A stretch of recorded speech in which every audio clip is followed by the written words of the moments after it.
state.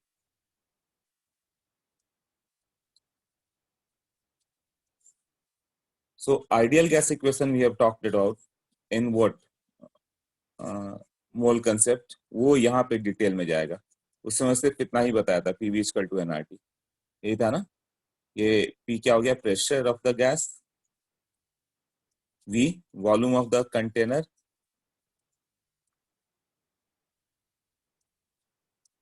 N number of moles, T temperature, R gas constant. इसका value याद है किसी को? आर का वैल्यू क्या था?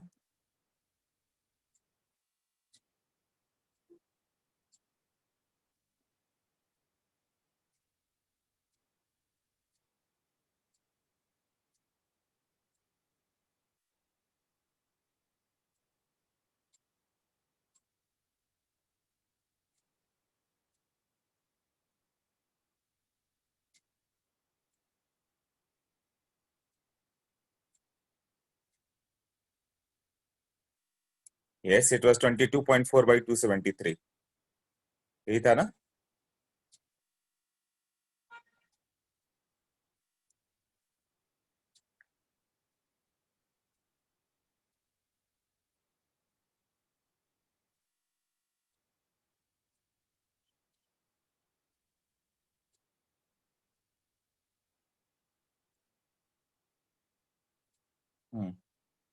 उसका वैल्यू जो होगा, ये पीवी इक्वल टू एनआरटी पे चले जाएंगे नाउ,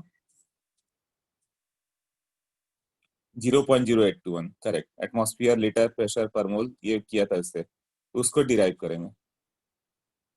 तो ये जो हो गया, देखो 1 एटीएम दिया हुआ था, प्रेशर कितना था 760 एम एफ एच जी, कई लोग न्यू होंगे ना, 1 ATM 760 M M of H G, इसको करेंगे 76 सेंटीमीटर ऑफ एच जी, यही होगा ना, यही हो गया 760 टॉर्क।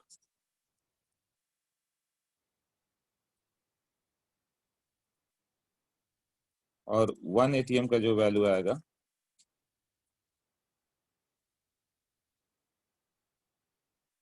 101,325 न्यूटन पर मीटर स्क्वायर, और इसको क्या बोलते हैं, पास्कल। ये सब नोट्स में लिखा हुआ है, देखते जाओ जो पीडीएफ मैंने भेजा, राइट।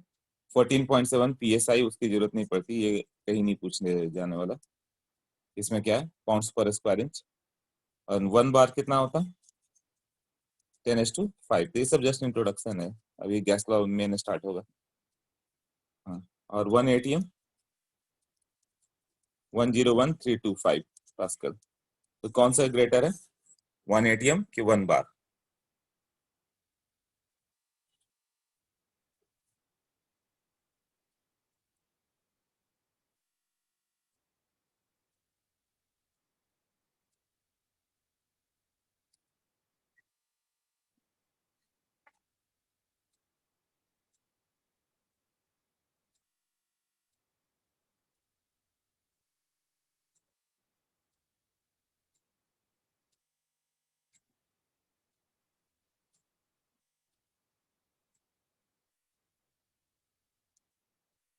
हम्म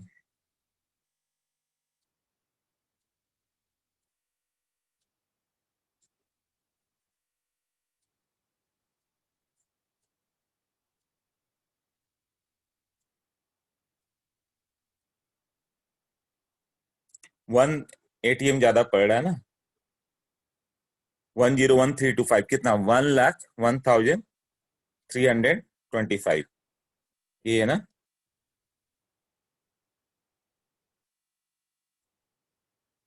हाँ, और वो कितना है, एग्जैक्टली 1 लाख है, एग्जैक्टली 1 लाख है, तो ये कितना ग्रेटर हो गया। कई बार 1 एटीएम 1 बार को इक्वल लोगे, है ना, ऑलमोस्ट, और थोड़ा बहुत डिफरेंस है वो, देखो तो कितने का डिफरेंस है।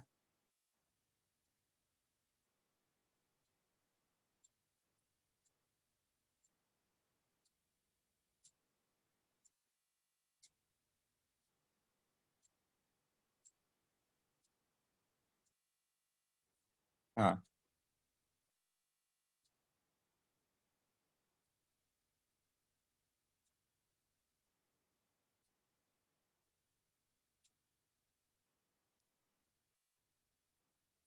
1325, यही डिफरेंस है ना, 1325। ओके, अब देखो। हाँ हाँ, ये सारे वैल्यू लर्न करना है अनुराग, जितना होगा ये सब लर्न करना होगा। Okay,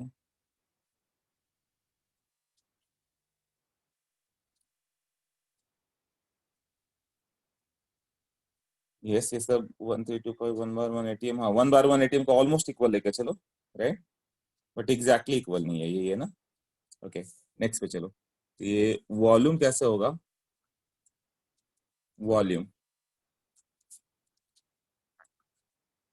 volume of the gas मतलब क्या होता है, volume of the gas, gas का वॉल्यूम कैसे मेजर करेंगे, will be volume of the vessel या कंटेनर, जिस कंटेनर में रखोगे वही वॉल्यूम हो जाएगा गैस का। जैसे जिस रूम में तुम बैठे हो उस रूम में गैस का वॉल्यूम कितना होगा, वॉल्यूम ऑफ द रूम, जो तुम्हारा जिस रूम में बैठे हो। यूनिट तुम्हें मालूम करना है, 1 मीटर क्यूब कितना होगा, 1000 लीटर। इमेजिन करो 1 मीटर इन लेंथ ऐसे तुम्हारे हाथ से, 1 metre in width, 1 metre height, इसमें कितना वाटर जा सकता है, 1000 लीटर, यही है ना।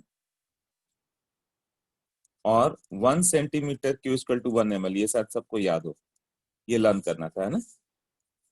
1 centimetre in length, 1 centimetre in width, 1 centimetre in height, कितना बड़ा स्पेस होगा ये सोचो, इतना ही होगा ना। हाँ, तो इसमें कितना पानी जाएगा, 1 ml ही जाएगा ना, तो ये याद रखो। और 1 सेंटीमीटर को कितना रखते हो, 10⁻²मीटर रखते हो क्यूब। और 1 ml को कितना रखते हो, 10⁻³ लीटर रखते हो। तो 1 मीटर क्यूब कितना आ गया, 1000 लीटर, यही आया ना। अब बताओ 1 dm³ equal to how many litres, इसे ट्राई करके बताओ।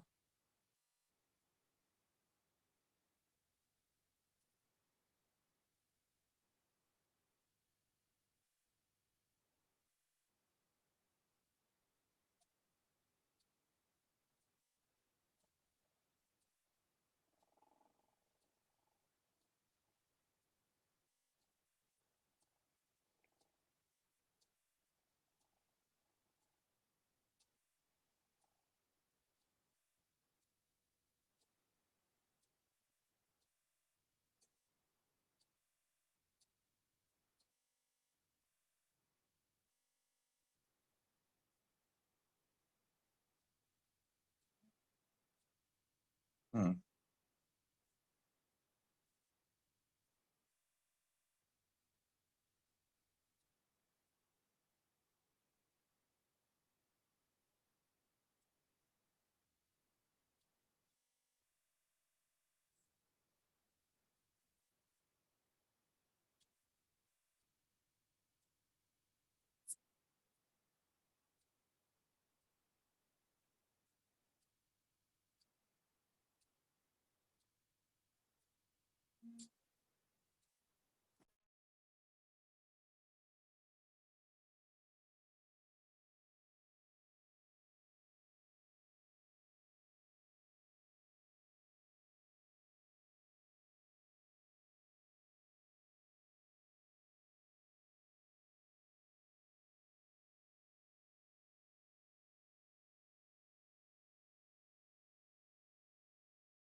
Okay.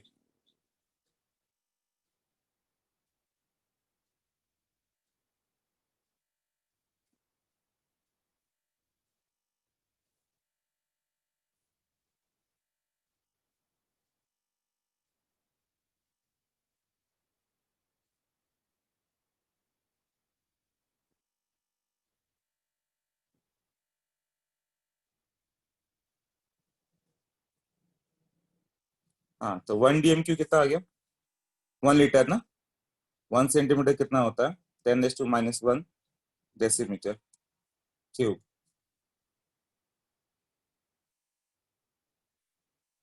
1 litre 10⁻³ litre. So 1 DMQ equal to 1 litre. तो ये तुम्हें याद रखना होगा कि 1 DMQ 1 लीटर होता है, याद रहता है क्वेश्चन फिर। क्लियर हुआ अभी? हाँ, तो 1 DMQ 1 लीटर है। ओके।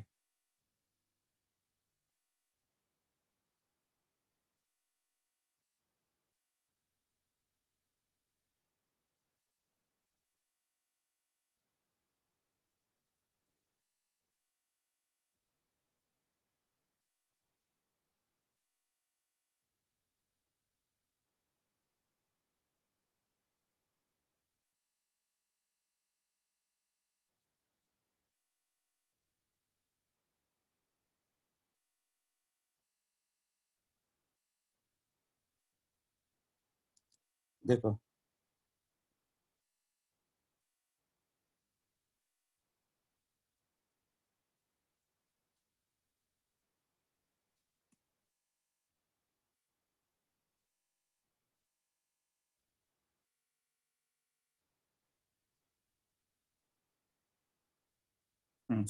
ये हो गया। नेक्स्ट में देखे, वॉल्यूम का काम कर दिया था गैस कांस्टेंट। सो गैस कांस्टेंट का वैल्यू आर है, और आर का जो वैल्यू होता है क्या होगा? PV/NT। ये हम लोगों ने किया था। 1 mole of gas at STP, मतलब तुम प्रेशर STP क्या था? 1 ATM, volume 22.4 litre, number of मोल 1 मोल। 1 मोल लोगे एट 1 ATM एंड 273.15 केल्विन, उसका वॉल्यूम 22.4 आता है। तो ये आ जाएगा 0.0821। ये आ जाएगा ATM लीटर पर मोल पर केल्विन ऐसे।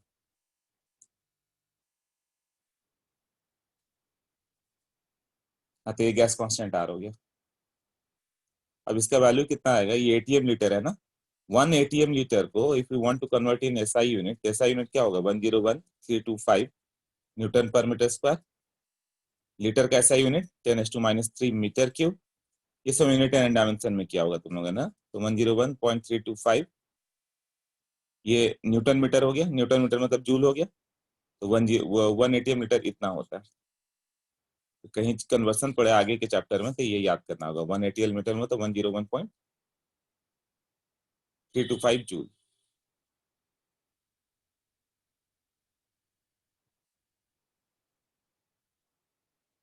हाँ, ये न्यूटन मीटर स्क्वायर और ये ठीक है। अब बताओ, ये कितना हो जाएगा?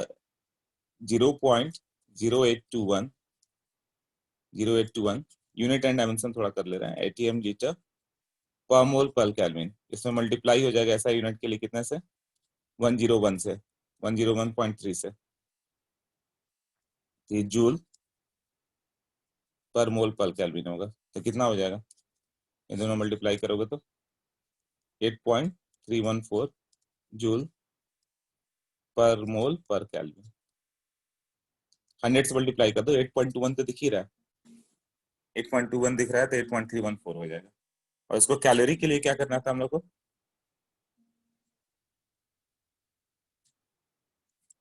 इसको 4.2 से डिवाइड कर दो। इट विल बी 2 कैलोरी पर मोल पर केल्विन। एग्जैक्टली ये अप्रोक्सीमेटली एग्जैक्टली कितना होगा? 1.987, क्योंकि 1 कैलोरी 4.186 जूल होता है ना। हाँ, तो ये यूनिट एंड डायमेंशन ये क्लियर हो गया।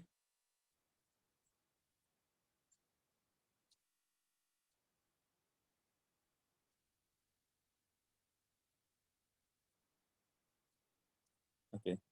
अब बात आती है टेम्परेचर की। ये सारे वैल्यू लर्न करना, नहीं तो सारे यूनिट सारे वैल्यू बस ये लर्न कर देना। टेम्परेचर क्या होगा, तो यहाँ पे लिया गया फ्रीजिंग पॉइंट, हम लोग के लिए वाटर ही मेन है, तो उन्होंने क्या ले लिया, फ्रीजिंग पॉइंट ऑफ वाटर, और यहाँ पर क्या ले लिया, boiling point of water. Freezing point और बॉइलिंग पॉइंट ऑफ वाटर, इसको 0 डिग्री मान दिया गया और इसको 100 डिग्री, आर्बिट्रेरली 0 to 100 ले लिया गया, इसको 100 पार्ट्स में डिवाइड किया गया। फ़ारेनहाइट में जाएगा तो 32, ये 212 हो गया, इसके बीच में 180 पार्ट दे दिया गया, इसका 100 पार्ट इसके 180 पार्ट के इक्वल है ना।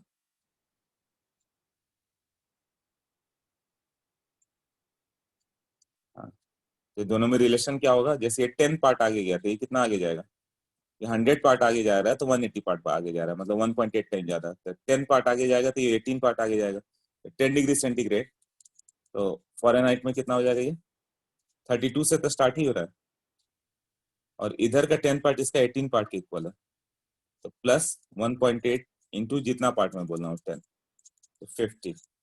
फ़ारेनहाइट का फॉर्मूला क्या बता दोगे, ये बस फॉर्मूला लर्न करना है, ऐसे इसका कोई 9/5 into degree centigrade.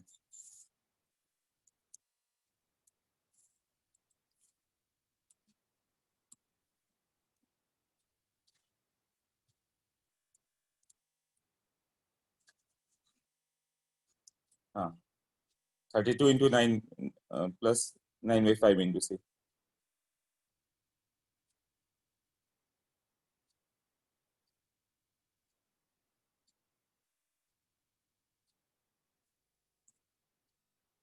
Example, temperature तुम ले लो 40 डिग्री सेल्सियस, तो फ़ारेनहाइट में इट विल बी 32 प्लस ये 9/5 क्यों आया, 180/100, मतलब 1.8 टाइम इंटू 40, कितना हो जाएगा 8104,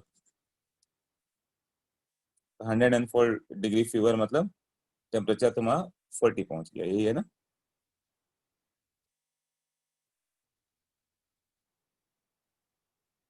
आई थिंक ये सब नॉर्मल चीजें हैं, तो तुम लोग का डाउट्स भी नहीं देखा मैंने, क्या पूछ रहे हो देख लेता हूँ।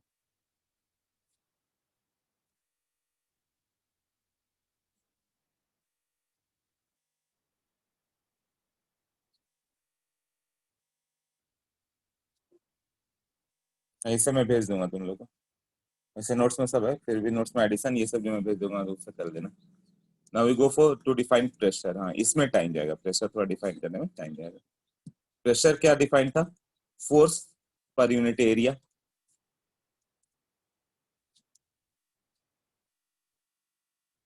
और ये जो प्रेशर आता है रो जी एच आता है, ये डेंसिटी, ये जी तो जानती है, और एच हाइट, तो rho density of the liquid है। तब ये कैसे आता है, ये तो डेरिवेशन तुम्हें बाद में पढ़ना पड़ेगा, P equal to rho G H कैसे आया, किसी को मालूम भी है क्या,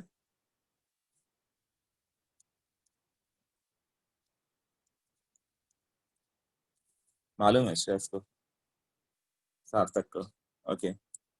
ये फ्लूइड मैकेनिक्स में पढ़ा होगा, P equal to rho G H का डेरिवेशन। इसका मतलब क्या होता है, मान लो कि ऐसे मैंने ले लिया, लिक्विड ले लिया, यहाँ पे सेम पॉइंट पे सेम प्रेशर होता है, यहाँ पे मान लो प्रेशर P1 है, यहाँ पर प्रेशर P2 है, तो रिलेशन क्या होगा, ये हाइट h है ना, तो P2 will be P1 plus rho G H, है ना, ओके।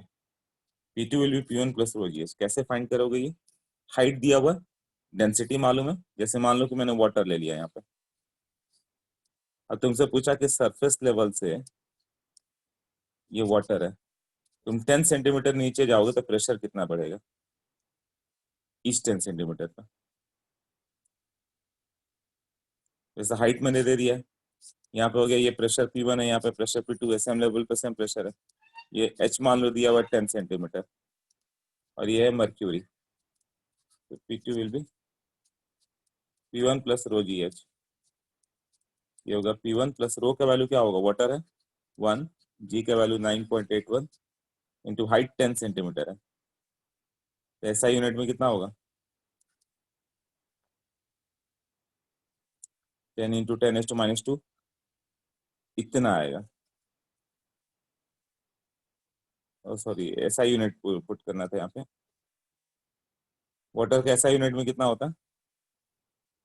डेंसिटी ऑफ वाटर,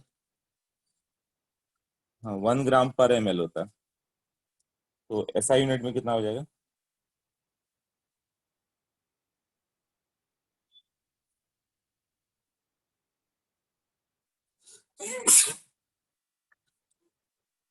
हाँ 1000 kg/m³, ठीक है। आ रहे हैं।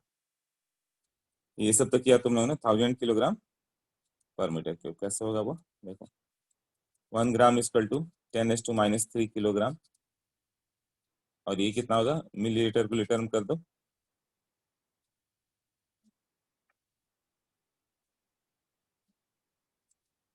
इसको, ये डेसीमीटर क्यूब है ना, 1 ml इक्वल टू डेसीमीटर है ना, 10⁻⁻⁶मीटर क्यूब हो गया, 1000 हो गया। इमेजिन करो 1 मीटर क्यूब लोगे तो 1000 तो आएगा ही, है ना। इसकी डेंसिटी हो गई 1000, 9.8 इंटू, तो ये प्रेशर होगा। तो तुम सिमिलरली अब तुम इमेजिन कर सकते हो, सी लेवल में मान लो कि तुम 500 मीटर नीचे चले गए तो कितना प्रेशर तुम्हारे ऊपर आएगा। यही है ना। तो थोड़ा और इसको देखेंगे, बट रो जीएच क्या है, तो क्लियर हो गया ना। रो एसआई यूनिट में हमेशा देना, kg/m³ में। जी एसआई यूनिट, एचपी यही है। सेम लेवल पे सेम प्रेशर, ये प्रिंसिपल हो जाता है। रो, हाँ वो तो डेंसिटी बताएगा ना कि किस लिक्विड का। ऑयल में तुम 10 मीटर नीचे जाओ, ऑयल का वेट लाइटर है, उतना प्रेशर नहीं पड़ेगा, बट वाटर का 1 मीटर मतलब बहुत प्रेशर डाल देगा। हाँ तो ये सबका अपना अपना आएगा, डेंसिटी दिया रहेगा तुम्हें अलग, तो देखो सबका डेंसिटी दिया हुआ कैसे कैलकुलेट करेंगे। यहाँ पे जो एग्जांपल दिया हुआ है, कैसे दिया हुआ है कि मान लो कि फ्लूइड है, कंटिन्यूअस फ्लूइड होना चाहिए ऐसे, फ्लूइड विच फ्लोज मतलब गैस या लिक्विड। ये फ्लूइड हो गया, यहाँ पे प्रेशर ये ए पॉइंट ले लिया, यहाँ पे उसने बी पॉइंट लिया, और यहाँ पे सी ले लिया, और ए और इसके बीच का डिफरेंस कितना ले लिया? सी के बीच में एच ले लिया, सी सबसे नीचे लिया हुआ था, एच हो गया। अब क्या दिया हुआ देखो,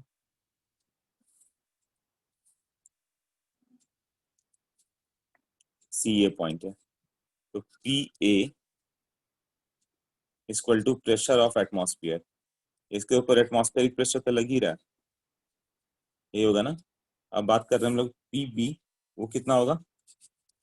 जितना पी ए था प्लस रो जी, वहां से जो हाइट हो गया, तो ये हाइट h/2 मान के चल रहे हैं हम लोग। ये मिडिल पॉइंट h/2 और यहाँ से भी h/2, मतलब ये पी ए कितना था? P atmospheric plus rho G h/2, और P C P A plus rho G H, या पीबी के टर्म में करोगे तो पीबी प्लस रो जी, वहां से डिफरेंस कितना? h/2 ना, इतना होगा। सोच लो, क्लियर हुआ? सिंपल सिर्फ एक फॉर्मूला है, इसको अप्लाई करना है प्रेशर के लिए, तो फिजिक्स में आता है, फॉर्मूला देके उसका हाँ वो बता दिया है कैसे कैसे करना है, राइट।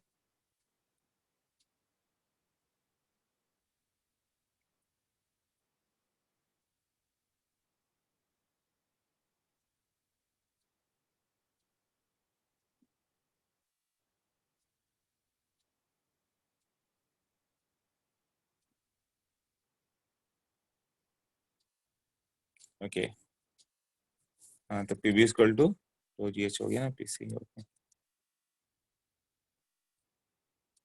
टू इमिसिबल लिक्विड रहेंगे तो क्या होगा? जो दोनों मिक्स नहीं करना, जैसे वाटर और ऑयल ले लो, तब कैसे निकालेंगे, राइट। तो टू इमिसिबल लिक्विड का क्या होगा ऐसे? ठीक है, फिजिक्स में बहुत डिटेल में आएगा, एक चैप्टर है फ्लूइड मैकेनिक्स, वहां पे तुम करते हो तो ये बहुत डिटेल आता है। तो यहाँ पे दो लिक्विड हो गया, एक हो गया लिक्विड ए, लिक्विड बी, ये दो डिफरेंट लिक्विड हो गया, ठीक है। तो यहाँ पे ये पॉइंट ए हो गया, ये बी हो गया, ये सी हो गया, जैसे वाटर के ऊपर ऑयल फ्लोट कर रहा है, तो ये हाइट हो गया h/2, ये हाइट हो गया H1 और ये H2 था, सर इसको H2 ले लो। ये हाइट H2, ये हाइट H1। अब ये लिक्विड B था और ये लिक्विड A है। हाँ, दोनों की डेंसिटी दी हुई है। डेंसिटी क्या क्या है? इसकी डेंसिटी हो गई ρ1, ये डेंसिटी हो गई ρ2। अब कैसे करेंगे? बहुत सिंपल है, कोई फर्क नहीं पड़ता। पीए के वैल्यू कितना हो गया? एटमॉस्फेरिक प्रेशर जितना अप्लाई करेगा भाई, एटमॉस्फेरिक प्रेशर लगाता है 101325 न्यूटन पर मीटर स्क्वायर।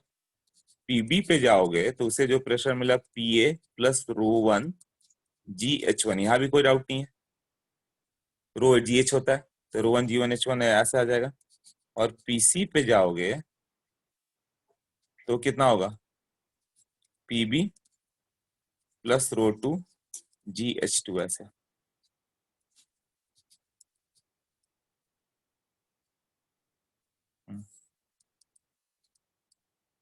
जितना पीबी आ जाए उसके बाद ρ2 G2H2 कर दो। हाँ, क्लियर हुआ सबको ये कैसे किया?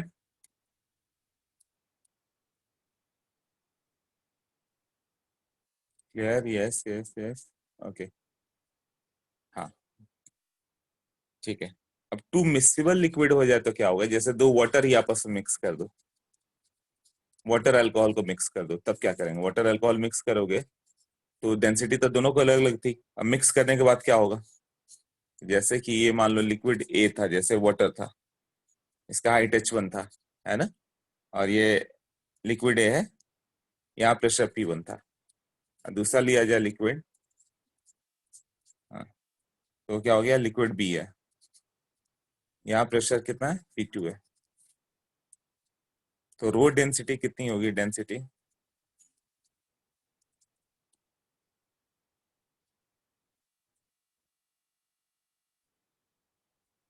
ρ1 H1 A plus ρ2 H2 A divided by H1 A plus H2 A। Rho इसकी डेंसिटी थी, रो इंटू एरिया कितना हो गया? वॉल्यूम। मतलब डेंसिटी कैसे निकालना था? Total mass by total volume. Total mass कितना हो गया? मास कितना होगा? Density into volume. वॉल्यूम कितना है? ए इंटू H1। ये जैसे कि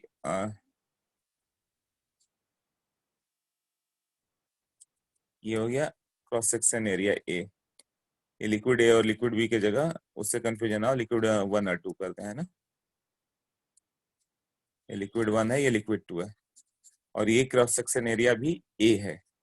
तो A into H2 will be the volume into इसकी डेंसिटी। डेंसिटी ρ2 मान लो, इसकी डेंसिटी ρ1 मान लो। तो ρ1 H1 A1 ρ2 H2 A और डिवाइडेड बाई, जब दोनों को मिक्स कर दोगे तो टोटल वॉल्यूम कितना हो गया? H1 A plus H2 A। ये कैंसिल हो जाएगा, तो ρ1 H1 plus ρ2 H2 bye H1 plus H2। तो टू मिक्सिबल लिक्विड रहे तो ऐसे कर सकते हैं, सोचो कर सकते हैं ऐसे।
ओके,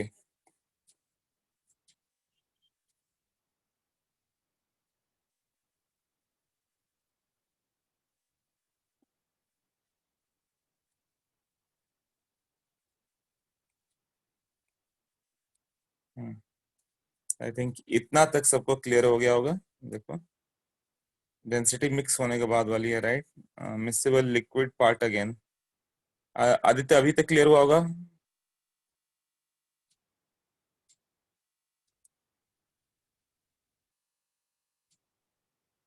आदित्य क्लियर हुआ है?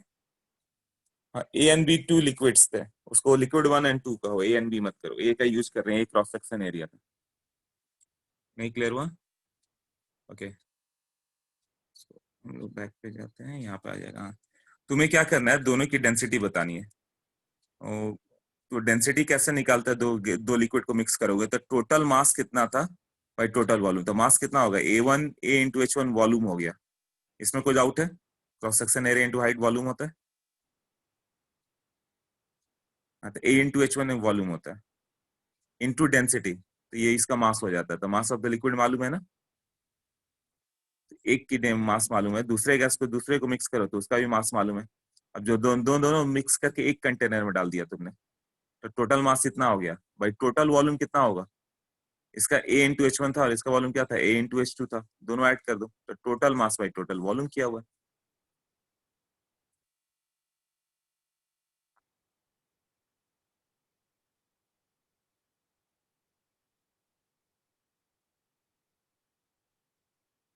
ओके, समझ में आ गया, ठीक है।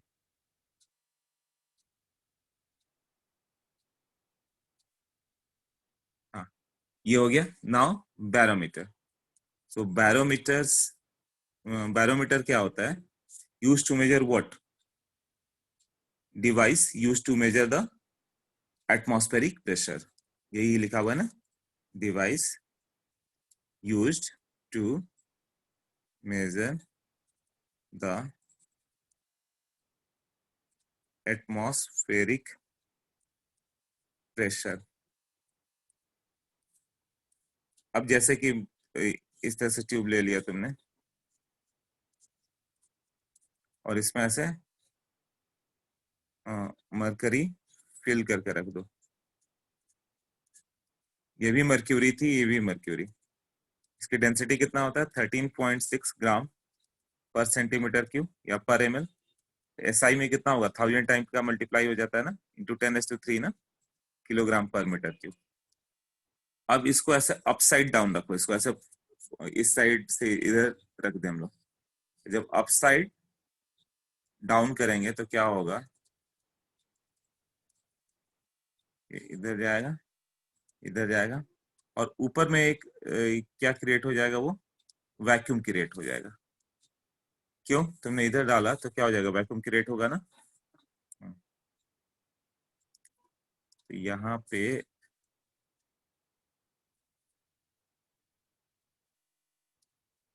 वैक्यूम आ जाएगा और यहाँ तक ही आ जाएगा। अब ये जो हाइट आता है 76 सेंटीमीटर ऑफ Hg आता है। मर्क्यूरी कितना है, 76 सेंटीमीटर है। तो सेम लेवल पे यहाँ पे क्या आ गया, वैक्यूम आ गया। यहाँ पे P=0 reason vacuum is created, यही है ना। तो यहाँ सेम लेवल पे सेम प्रेशर होता है, हम लोग को मालूम है। तो यहाँ पे प्रेशर अप्लाई करने वाला कौन सा था, गैस मॉलिक्यूल। एयर जो है प्रेशर अप्लाई कर रहा है, तो यहाँ पे प्रेशर जो है एटमॉस्फेरिक है ना। ये प्रेशर हो गया एटमॉस्फेरिक प्रेशर। और यहाँ प्रेशर किसके कारण आएगा, यहाँ पे आएगा प्रेशर ड्यू टू मरकरी। और सेम लेवल पे सेम प्रेशर होता है, मतलब ये दोनों सेम होगा। तो ये पी मर्क्यूरी के कारण था। मर्क्यूरी का जो हाइट है ऊपर कॉलम का, उसी कारण होगा ना। तो पी एटमॉस्फेयर, एटमॉस्फेरिक प्रेशर कितना हो गया, pressure due to height of mercury. वो इतना हाइट करके क्रिएट किया हुआ है, तो वहां पे प्रेशर कितना आएगा, पी मर्क्यूरी करें। ऊपर में प्रेशर 0 है, वो P1 प्लस रो जीएस था ना, ये तो 0 है। बट रो का वैल्यू कितना था, 13.6 इंटू 10⁻³ SI यूनिट। जी था 9.8 और H था 0.76 मीटर में। कितने के अप्रोक्सीमेट दिख रहा है ऑर्डर, 9.8 को 10 मान लो, 0.76 को 1 मान लो, यही है ना। तो कितना हो गया 10:1.3 इंटू 10:5 ना। हाँ तो 10:5 का ऑर्डर आ गया, तो ये आ जाता है एग्जैक्टली 101,325 न्यूटन पर मीटर स्क्वायर। अब समझ में आया कि 1 एटीएम कैसे डिराइव किया गया, सोच लो अभी।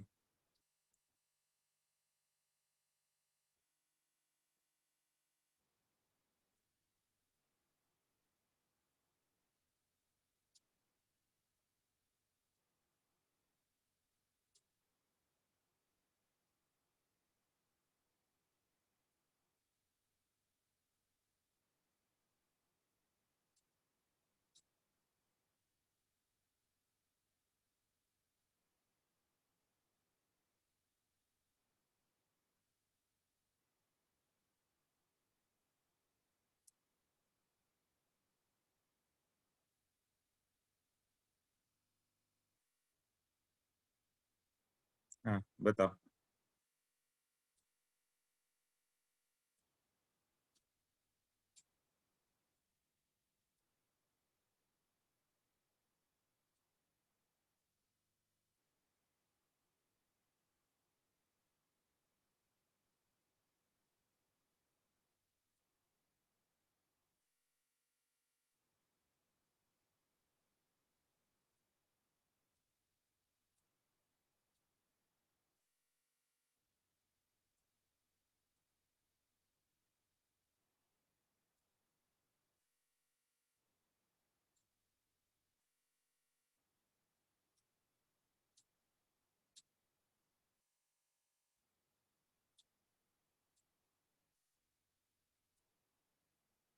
हाँ देते, रुक जाओ।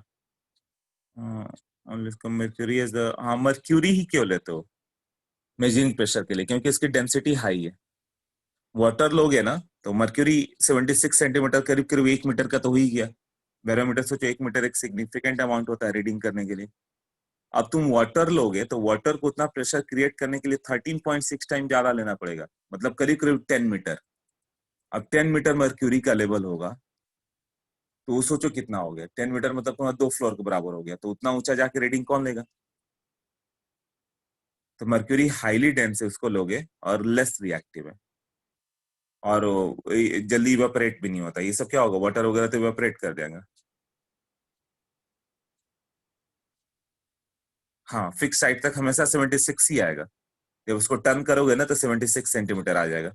मान लो एटमॉस्फेरिक प्रेशर कहीं पे कम है, तो ऊपर माउंटेन की ओर लेते जाओ बैरोमीटर को हाथ में लेकर, तो ऊपर जो गैस का जो होता है वो वेट कम हो जाता है, मतलब ऊपर प्रेशर कम होता है ना, तो प्रेशर कम होगा तो मर्क्यूरी को भी उतना ही प्रेशर मेंटेन करना है। 1 एटीएम की जगह 0.8 एटीएम हो गया, तो मर्क्यूरी इतना प्रेशर के लिए हो सकता है कि 70 सेंटीमीटर ही काफी है, या 60 सेंटीमीटर ही काफी है, तो वहाँ प्रेशर 60 सेंटीमीटर ऑफ मर्क्यूरी हो गया। तो माउंटेन पे जाओगे तो प्रेशर 76 ना होकर 60 centimetre of mercury, 55 centimetre of mercury, ऐसे होते जाएगा।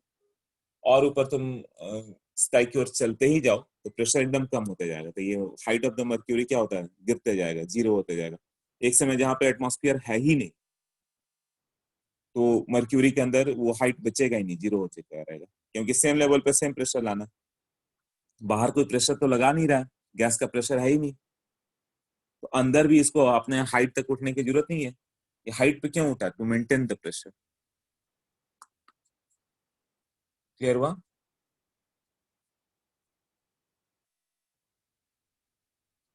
हाँ आदित्य बताओ।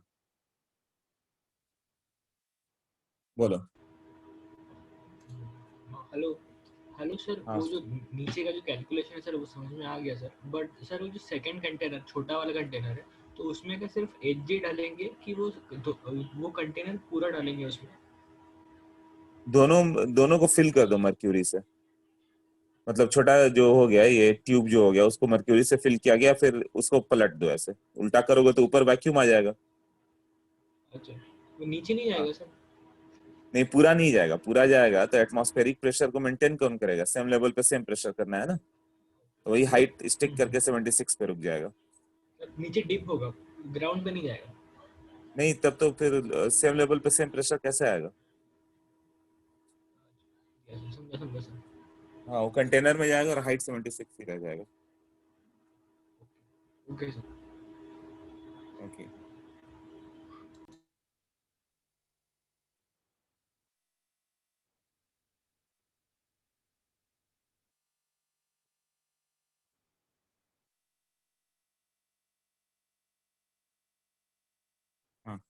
अब तुम ऐसे जगह पे जा रहे हो जहाँ प्रेशर कम है, ये तब ये मर्क्यूरी का जो लेवल ऐसे बना है ना, ये वाला पार्ट, यहाँ भी प्रेशर जो होगा कम दिखेगा। माउंटेन पे जाओगे, मान लो कि 0.8 ATM आ गया, तो इसका भी हाइट कम हो जाएगा, तो यहाँ भी हाइट लेस देन 76 आएगा। एक ऐसे जगह पे चले जाओ जहाँ पे वैक्यूम ही वैक्यूम है, तो यहाँ प्रेशर 0 है, तब ये मर्क्यूरी इस कॉलम में उठेगा ही नहीं फिर, वो तो प्रेशर मेंटेन करने के लिए था ना, तो यहाँ पे हाइट 0 आएगा, ठीक है ना, ताकि यहाँ पे भी वही प्रेशर रह जाए, 0 ही रह जाए। तो यहाँ पे जो प्रेशर था, एटमॉस्फेयर जो प्रेशर अप्लाई किया यहाँ पर, उसको बैलेंस करने के लिए यहाँ मर्क्यूरी अपना हाइट बनाता है कि उतना प्रेशर क्रिएट कर पाए। जितना प्रेशर इधर आएगा उतना ही, मतलब माउंटेन से तुम नीचे चले जाओ जहाँ पे एटमॉस्फेरिक प्रेशर बढ़ते चला जाए, तब क्या होगा, मर्क्यूरी का लेवल बढ़ते जाएगा, 76 की जगह 80 सेंटीमीटर, 85 सेंटीमीटर, 90 सेंटीमीटर ऐसा होता जाएगा, सो दैट ये इस लेवल को मेंटेन करता है। क्लियर हुआ अभी? हाँ, अब ये पॉइंट क्लियर हुआ, बताओ।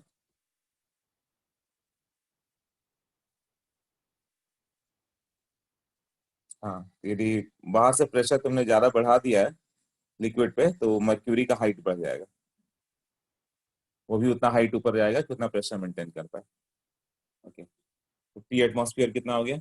नेक्स्ट पॉइंट दिया हुआ, why mercury is used as a liquid, लिखा हुआ Hg is non volatile at room temperature,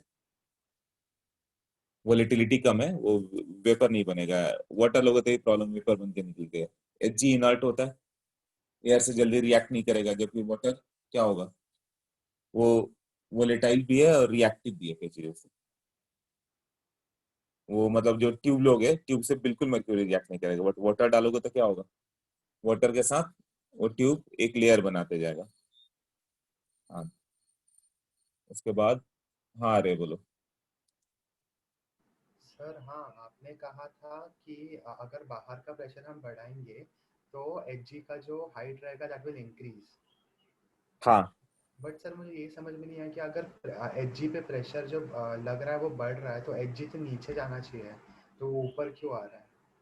same level पे सेम प्रेशर मेंटेन होता है, तो बाहर प्रेशर तुमने एटमॉस्फेयर के थ्रू बढ़ा दिया, यस तो सर। लिक्विड सेम लेवल पे सेम प्रेशर करने के लिए क्या करेगा, वो उसका हाइट और उठेगा, जिससे इंक्रीज होगा हाइट, जिससे वो अपने वेट के कारण उतना प्रेशर मेंटेन कर पाए। ओके ओके, हाँ सर, समझा। हाँ, थैंक यू। Okay, alright. हाँ, तो ये सबको क्लियर हो गया कैसे होगा, मतलब तुम यदि कहीं ऊपर माउंटेन की ओर जाओगे तो हाइट 76 से कम होते हुए बैरोमीटर में दिखेगा 70, 74 ऐसे, नीचे की ओर जाओगे तो मर्क्यूरी का हाइट ऊपर की ओर उठते जाएगा, 80 सेंटीमीटर, 90 सेंटीमीटर ऐसे। ना, अब वाटर लेंगे तब कितना हाइट चाहिए था, इफ वाटर इज यूज्ड, तो यहाँ पे जो प्रेशर हो गया, मान लो मर्क्यूरी तुमने डाला तो वो 76 था, अब ये वाटर डाल देंगे तो कितना पे आएगा ऐसे, ये वाटर के कारण ऐसे, ये H हो गया, ये मर्क्यू ये वाटर तुमने लिया, और यहाँ पे एटमॉस्फेरिक प्रेशर था, तो एटमॉस्फेरिक प्रेशर के लिए मर्क्यूरी को कितना जाना पड़ेगा, रो मर्क्यूरी जी एच मर्क्यूरी, और वही वाटर को कितना पड़ेगा, रो वाटर जी और एच वाटर, जो प्रेशर ऑफ द एटमॉस्फेयर है वो तो फिक्स है। हाँ, तो यहाँ पे ये डिफरेंस आएगा ना, ये दोनों को इक्वल करना पड़ेगा, मतलब वहां पे दिया हुआ है कि सेम प्रेशर डिफरेंस मेजरमेंट है, तो rho 1 G H1 equal to rho 2 G H2 ऐसे लिख सकते हो ना, प्रेशर प्रेशर सेम है, प्रेशर सेम है, तुम अल्कोहल डाल रहे हो, सेम प्रेशर के लिए अल्कोहल डालो, वाटर डालो, मर्क्यूरी डालो, जो सबके ट्यूब्स ले लो, तो किसमें कितना हाइट आएगा वो बताना है। तो जो जितना जिसकी डेंसिटी जितनी कम होगी उसको उतना हाइट तक उठना पड़ेगा कि maintain the same pressure.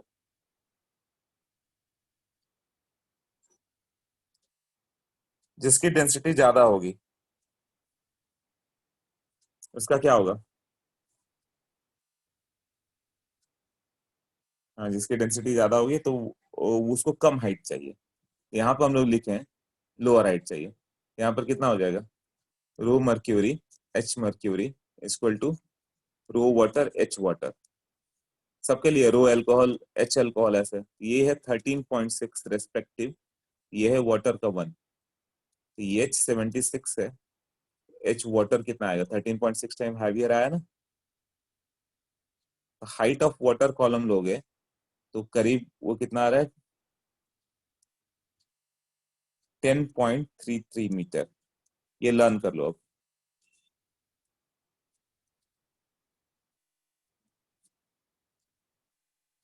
Water के लिए 1 एटीएम 10.33 मीटर होगा। सोचो तो मर्क्यूरी लोगे तो उसका 1 एटीएम मेजर करने के लिए 10.336 जाना पड़ रहा है ना, अप्रोक्सीमेटली ये कितना हो गया 33 फीट। 33 फीट मतलब तुम्हारी हाइट यदि 6 फीट है तो तुमसे 5 टाइम ऊपर, तो वो कन्वीनियंट तो नहीं है उसका मेजर लेना। तुम्हें एक ऐसा चाहिए लिक्विड जो तुम्हारे सामने, तुम्हारे आइस के सामने दिखे, तो मर्क्यूरी परफेक्टली फिट होता है ना इसके लिए। हाँ क्लियर हो गया इतना।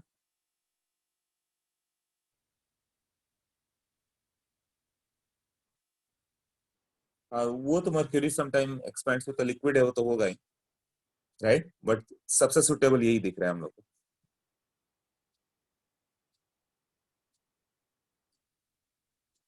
ओके तो वाटर 10.33 मीटर पे जाओगे तो ये 1 एटीएम क्रिएट करता है।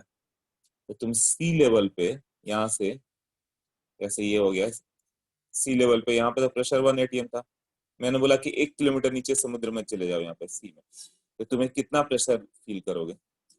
1 किलोमीटर तुम डाउन जाओगे तो तुम्हारे ऊपर कितना प्रेशर लगेगा। ईच 10.33 मीटर पे जाके 1 एटीएम प्रेशर बढ़ते जाएगा। इमेजिन करो 10.33 मतलब 2 floor,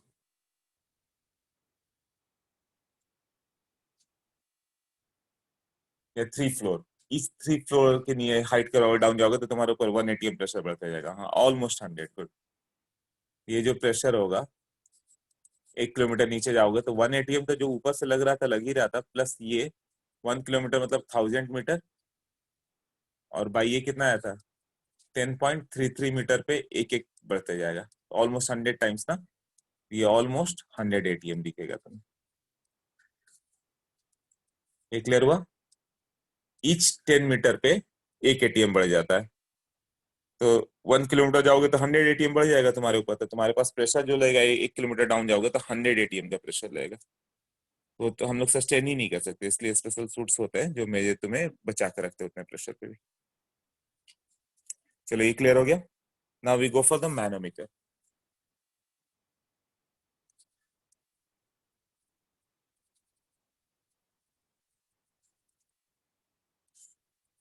Manometer is a device which is used to measure pressure of gas। तो प्रेशर ऑफ गैस मेजर करने के लिए होता है ना, तो जैसे कि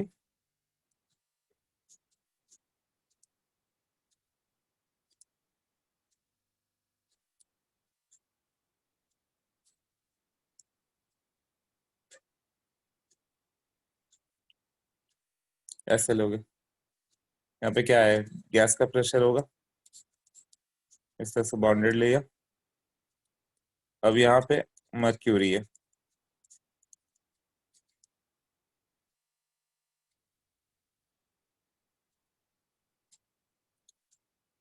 और 1 मिनट है उसका, यहाँ पे गैस प्रेशर डाल रहा।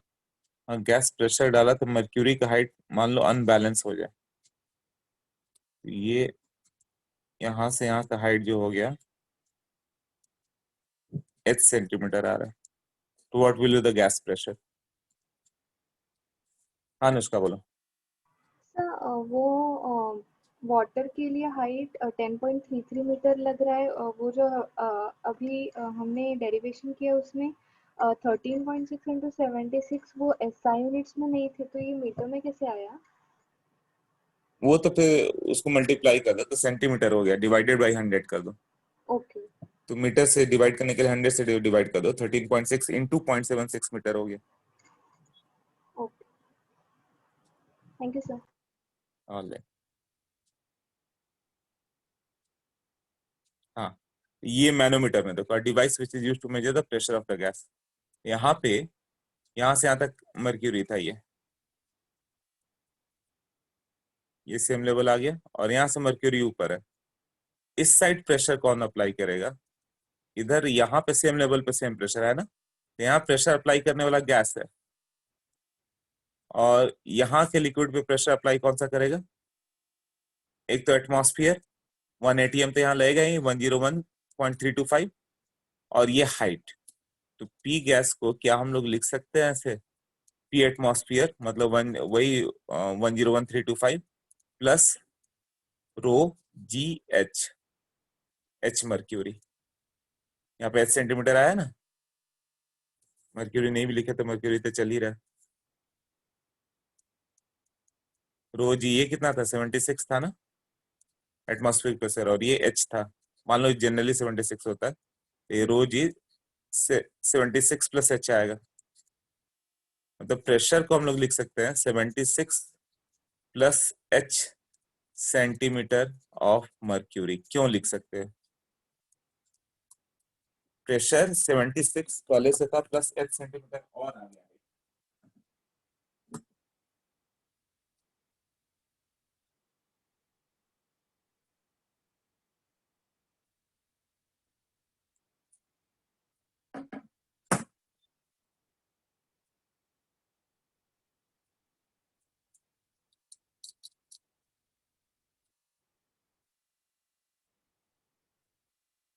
सोच के बताओ।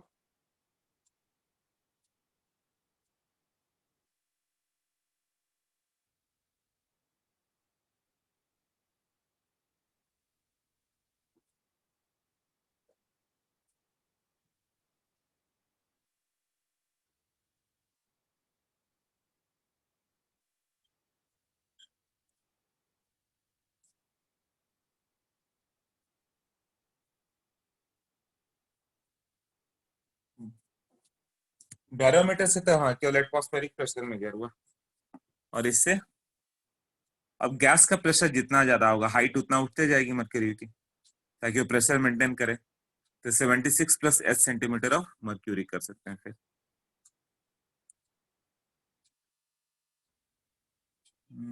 ठीक है, गैस पे बैरोमीटर से गैस प्रेशर कैसे मेजर करोगे? बैरोमीटर से मतलब बाहर जो ओपन कंटेनर है तो उस पर तो एटमॉस्फेयर ही प्रेशर लगाएगा ना, और यहाँ गैस प्रेशर लगा रहे साइड, गैस को क्लोज करोगे तब तो प्रेशर लगेगा ना। तो बैरोमीटर से तुम्हें प्रेशर मेजर करना है तो क्या कर सकते हो, ऐसा रखोगे, यही कर रहे हो ना। अब तुम्हें यहाँ प्रेशर रखना होगा तो पूरा एक बड़ा कंटेनर लेना होगा, राइट, और यहाँ पे गैस रख दो। तो ये वाटर हटाओ पहले, तो उसको हटाओगे और फिर अब गैस इस पे प्रेशर लगाएगा, और तब ये बैरोमीटर में चेक होगा। ऐसे ओपन कंटेनर में ये आता है। हाँ, तो बैरोमीटर से लिए ओपन कंटेनर एक अच्छा डिवाइस बना हुआ सिर्फ एटमॉस्फेयर के लिए, और ये और कन्वीनियंट है। ऐसा बनाने से अच्छा है कि ये बना लो, इसमें गैस यहाँ प्रेशर लगाया है, gas pressure centimetre mercury. Okay, तो इसको कैसे लिखेंगे, देखो, pressure of air by barometer. Barometer से प्रेशर ऑफ एयर ही तो मेजर कर रहे हो, आ रहे हैं। मतलब जो भी यहाँ पे प्रेशर लगाएगा तुम उसको मेजर कर सकते हो। इसका अरेंजमेंट कुछ ऐसे था, तो यहाँ पे जब तुमने ऐसे ले लिया, तो यहाँ पे जो प्रेशर लगाएगा, यहाँ पे प्रेशर लिक्विड के कारण आएगा, इसका अपने वेट के कारण, और यहाँ प्रेशर जो गैस है उसके कारण आएगा। तो गैस क्या है, यहाँ पे एयर है, तो यहाँ जो प्रेशर लगाया एयर ने, उतना ही प्रेशर ये अपने हाइट के कारण मेंटेन करेगा। यहाँ प्रेशर ड्यू टू मर्क्यूरी है, और सेम लेवल पे सेम प्रेशर होता है। यहाँ P air equal to P mercury रखा। क्लियर हुआ ना? बैरोमीटर से गैस का प्रेशर मेजर करना मतलब समझ रहा हो ना, कि पहले एयर पूरा हटाओगे तुम, यहाँ से एयर हटाओ कि बिल्कुल ना रहे, तब गैस फिल करोगे। वैक्यूम पंप से तुम्हें पूरा गैस हटाना पड़ेगा, एयर हटाना पड़ेगा, फिर यहाँ गैस फिल करोगे, क्लोज कंटेनर डालोगे, अब गैस प्रेशर लगा रहा है। यहाँ गैस का प्रेशर मर्क्यूरी का प्रेशर तब इक्वल होगा। तो उससे अच्छा है कि मैनोमीटर बना दो, गैस को उसी में सिरे पुट कर दो जो अपरेटस बनाया हुआ, तो इजी है ना, उसमें केवल गैस प्रेशर लगाएगा। यहाँ तो एयर को हटाना पड़ेगा, वैक्यूम से खाली करना पड़ेगा। वहाँ गैस है ही एक कंटेनर में, तो उसका प्रेशर डायरेक्ट कर दो इस पे, सिस्टम पे, तो जैसे कि मान लो कि पी आ गया, पी गैस मैंने बताया कितना हो गया 76 plus H centimetre of mercury. Suppose H equal to 10 centimetre of mercury, तो पी गैस इन एटीएम कितना होगा ये बताओ। एटीएम में प्रेशर कितना होगा?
हाँ 1.13, okay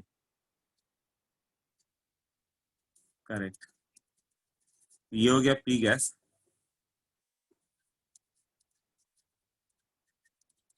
seventy six plus 10 86 centimetre of mercury. तो इसको 76 से डिवाइड कर दो तो एटीएम में आ गया। ओके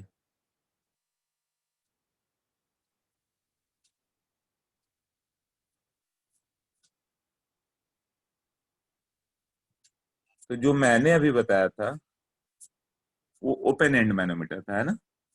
ओपन एंड मैनोमीटर मतलब एक साइड का एंड ओपन है तो वहां जो प्रेशर लगाएगा कौन सा होगा? एटमॉस्फेयर भी लगाएगा ना। ओपन एंड मैनोमीटर में चले जाओगे, मान लो कि इधर से आ जाओ, यहाँ से ऐसे, यहाँ पे गैस है राइट, पी गैस। अब ये ओपन एंड है, अब गैस का प्रेशर ज्यादा, मर्क्यूरी ऐसे रखा हुआ था, मर्क्यूरी स्टार्टिंग में दोनों का लेवल ऐसे सेम होगा।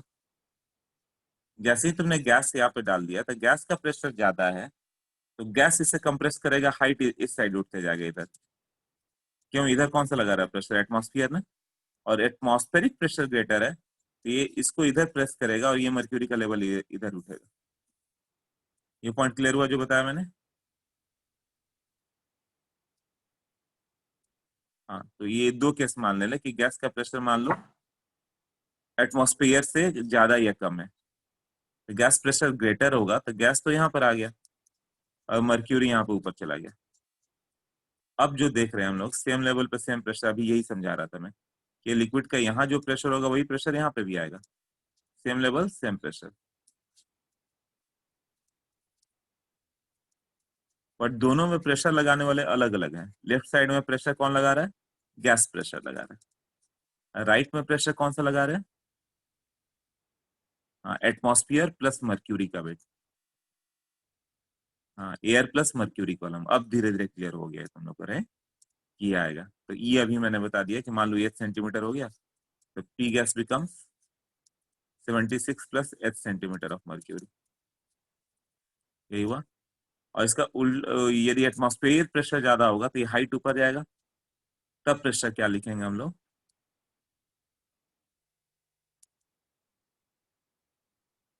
हम्म,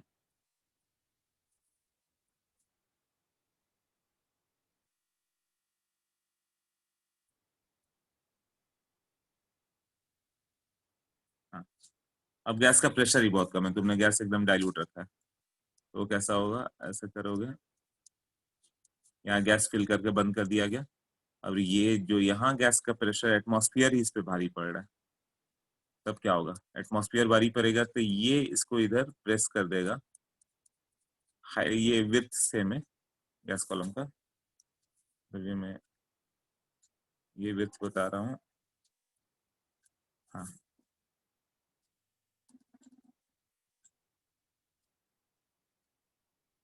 ऐसे। अभी प्रेशर कितना होगा? यहाँ पे हाइट तुम्हें दिख रहा है, सेम लेवल पे सेम प्रेशर। यहाँ जो प्रेशर लगा रहा है कौन सा हो रहा है, पी एटमॉस्फेयर, और यहाँ जो प्रेशर लगाने वाला है क्या है, वो गैस प्लस हाइट जो हो गया एच। हाँ, तो P atmosphere equal to P gas plus rho G H ना। तो पी गैस कितना हो जाएगा, P ATM minus rho G H, मतलब ये हो जाएगा 76 minus H centimetre of mercury. इतना ही वेट का आ रहा है ना। एग्जाम्पल एच इज 20 सेंटीमीटर, तो पी गैस जो होगा 76 माइनस 20, 56 सेंटीमीटर ऑफ मर्क्यूरी, या एटीएम हो जाएगा 56 बाई 76 एटीएम। हाँ, देख लो, सबको क्लियर हुआ ये।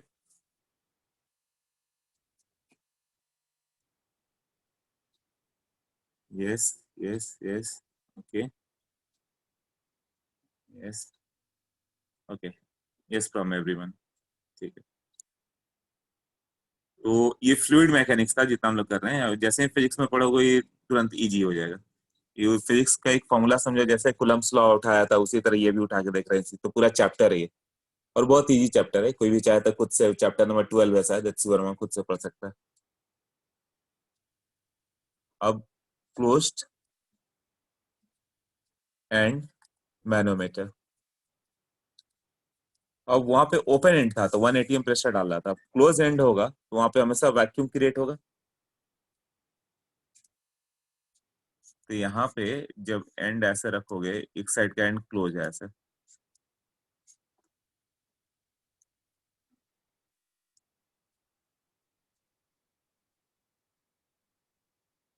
ऐसे एंड ही क्लोज है, तो यहाँ पे क्या होगा, ये जो लिक्विड हो गया, मान लो ये लिक्विड मर्क्यूरी था ऐसे,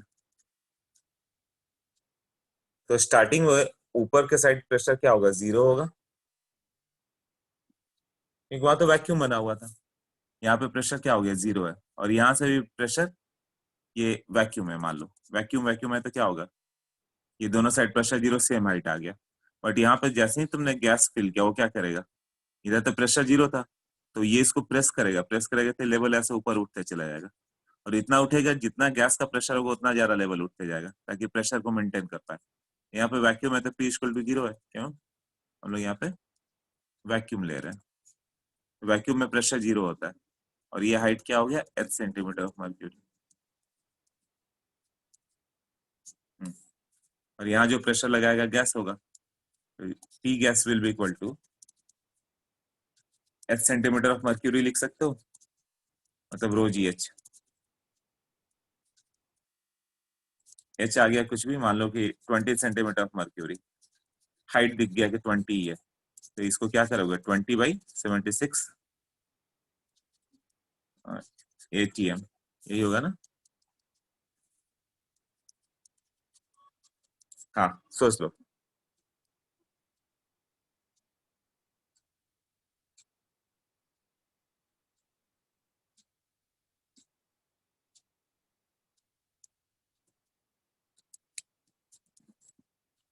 ट्वेंटी बाई 76,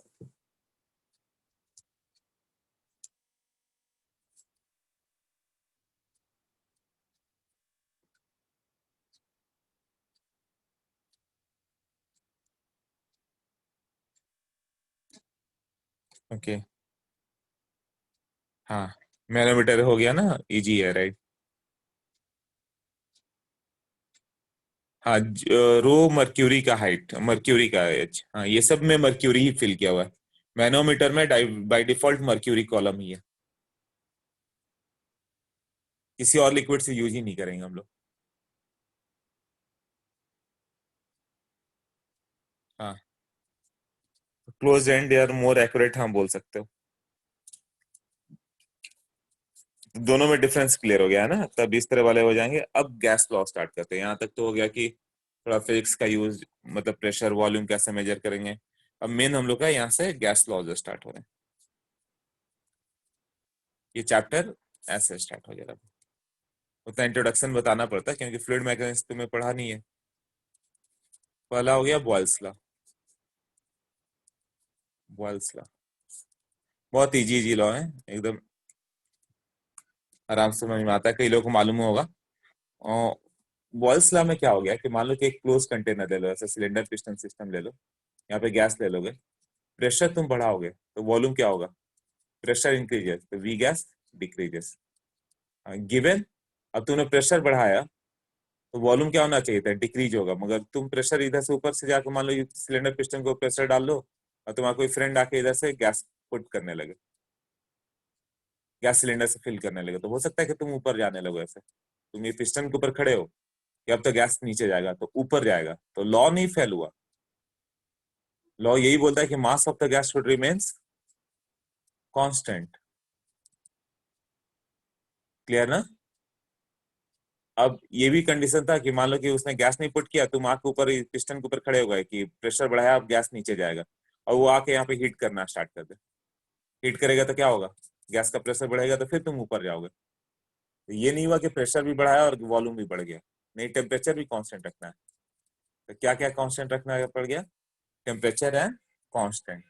तब ये लॉ बना कि for constant temperature and pressure, sorry constant for the given mass of the gas, मतलब गैस कांस्टेंट रखना है, right. For the given mass of the gas, if pressure increase, volume of the gas decreases. Pressure decrease, volume of the gas increases. मतलब inversely related है, यही है ना। तो ये वर्ड अच्छे से याद कर लेना, फॉर अ फिक्स्ड अमाउंट, ये है ना, फिक्स्ड अमाउंट ऑफ गैस, मतलब मास तो फिक्स कर दिया गया, at constant temperature, constant temperature, temperature भी कांस्टेंट रखना है, right. Volume of the gas या प्रेशर ऑफ द गैस एक दूसरे के इनवर्सली होता है, is inversely related to pressure, है ना। मतलब v p equal to v equal to 1/p रखो या p इक्वल टू 1/v रखो, बात वही है। तो v is inversely related to p। अब इसको तुम ऐसे याद कर सकते हो, pv इक्वल टू nRT, सारे लॉ को कंबाइन करके आया, तो v और p में क्या रिलेशन होगा, n कांस्टेंट t कांस्टेंट, ये दो कांस्टेंट हो गया तो क्या हो जाएगा, p is inversely related to v आ गया ना, या v is inversely related to p आ गया ना। इससे याद रखोगे पी वी एन टी, चार क्राइटेरिया था, एन और टी को कांस्टेंट रखोगे तो पी और वी इनवर्सली रिलेटेड है। चार्ल्स लॉ जो आएगा वो वॉल्यूम टेम्परेचर का आएगा, कि टेम्परेचर बढ़ाओगे तो वॉल्यूम बढ़ेगा, तो कांस्टेंट क्या रखना होगा, पी एन एन, पी और एन कांस्टेंट रखोगे, प्रेशर कांस्टेंट एन कांस्टेंट, तो V directly related to T. ये चार्ल्स लॉ में हम लोग ऐसे करेंगे, बट किसको कांस्टेंट रखना है ये गैस लॉ से तुम्हें याद रहेगा, है ना। और गेल-लुसैक्स लॉ है वो प्रेशर और टेम्परेचर को डील करता है, तो प्रेशर और टेम्परेचर को डील करने के लिए क्या चाहिए, V और N को कांस्टेंट रखना होगा, है ना। तो constant volume, constant number of mole, तो P is inversely related to T। Clear हुआ? तो ये लॉ आगे आएंगे, ये चार्ल्स लॉ, नीचे वाला गेल-लुसैक्स लॉ आगे करेंगे, कंबाइंड गैस लॉ भी इसी से आ जाएगा, सब देखेंगे। हाँ, तो बॉयल्स लॉ में आ गया V is proportional to P, तो V इक्वल टू क्या हो गया यहाँ पे, K बाई P, मतलब PV equal to K। K is simply what, nothing but nRT, K तो nRT ही है ना। तो बॉयल्स ने nRT नहीं बताया था, उसे नहीं मालूम था, उसने सिर्फ K बताया कि PV इक्वल टू K। अब तुम्हें मालूम है कि K nRT है, तुमने नंबर ऑफ मोल 2 पुट कर दिया, टेम्परेचर 200 केल्विन है, तो पीवी का वैल्यू तो कांस्टेंट है, पीवी का वैल्यू तो कांस्टेंट हो गया फिर।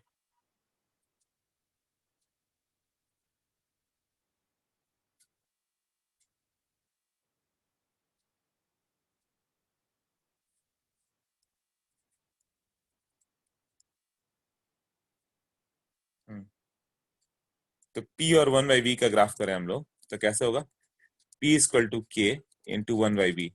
अब तुम्हें मालूम है ये x एक्सिस हो गया, ये y एक्सिस हो गया, y इक्वल टू क्या होगा mx ना, ये स्लोप है, तो y इक्वल टू mx, यहाँ से जाएगा ना, प्रेशर जीरो नहीं आता तो एग्जैक्ट यहाँ से नहीं दिखाएंगे, ऐसे डॉटेड दिखाया रहेगा तुम्हें, राइट, इस तरह से। क्लियर हुआ? अब इसमें K का वैल्यू क्या था, nRT ना। अब किसी और ने एक्सपेरिमेंट किया, उसने नंबर ऑफ मोल ज्यादा ले लिया, नंबर ऑफ मोल ज्यादा ले लिया तो उसका स्लोप भी ग्रेटर आएगा, ऐसे ऐसे आएगा ना, ये tan थीटा है, tan थीटा इक्वल टू क्या था, के ना, nRT। तो ये मान लो N2 T2 था, number of mole and temperature, ये N1 T1 है, तो के स्लोप है, तो N2 T2 must be greater than N1 T1, तभी ये स्लोप ऊपर गया। K equal to what, slope tan theta, nRT। n और t ही बढ़ा दिया तुमने, तो बढ़ के इधर चला गया ना।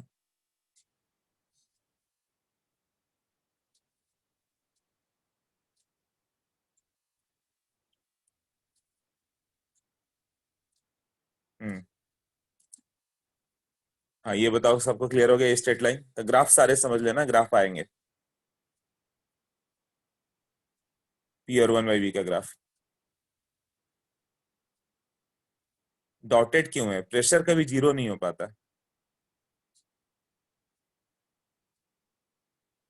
एक्सपेरिमेंटली हम लोग वैक्यूम के करीब नहीं जा पाते हैं।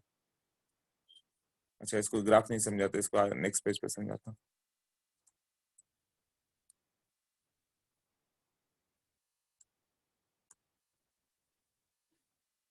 पीवी ग्राफ अभी नहीं, P और 1/v का ग्राफ चल रहा देते, इसको समझाता हूँ, रुक जाओ।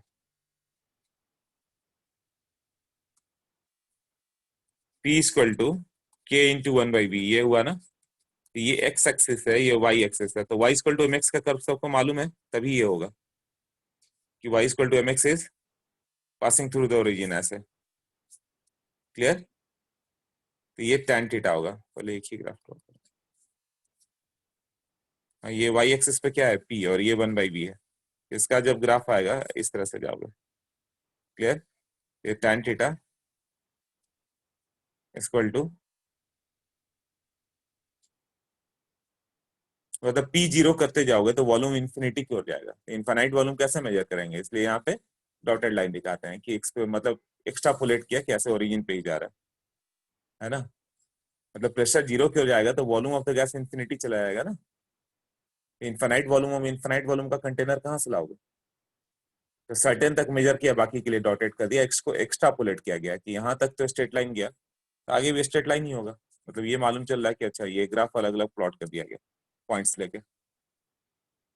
हाँ, कि ये पॉइंट है, इधर ये पॉइंट आया, इधर ये पॉइंट आया, ये पॉइंट आया, तो सारे पॉइंट पे प्रेशर वॉल्यूम को लेके ऐसा कर दिया गया। अब इधर मेजर ही नहीं हो रहा है, इसको देखा गया अच्छा स्ट्रेट लाइन है, इसको बैक करने पे, पीछे की ओर जाने पे वो इधर कट कर रहा है वो। ये मैटर नहीं है, डॉटेड दिखाया नहीं दिखाया छोड़ दो, वो उसको ज्यादा नहीं पूछने वाला, वो मैथमेटिक्स का काम है। tan थीटा का वैल्यू के, और के कितना था, nRT। अब n और t ही किसी ने ज्यादा लिया, किसी ने 20 मोल ले लिया, तुमने 10 मोल लिया, उसने 20 मोल लिया था, क्या उसका भी tan थीटा उतना ही आएगा?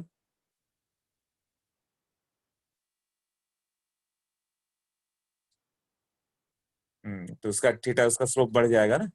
और किसी ने n और t कम रखा है, किसी ने, तुमने 10 मोल लिया और 2 मोल पे एक्सपेरिमेंट कर रहा है, तो उसका k का वैल्यू कम है, तो उसका स्लोप कम होगा।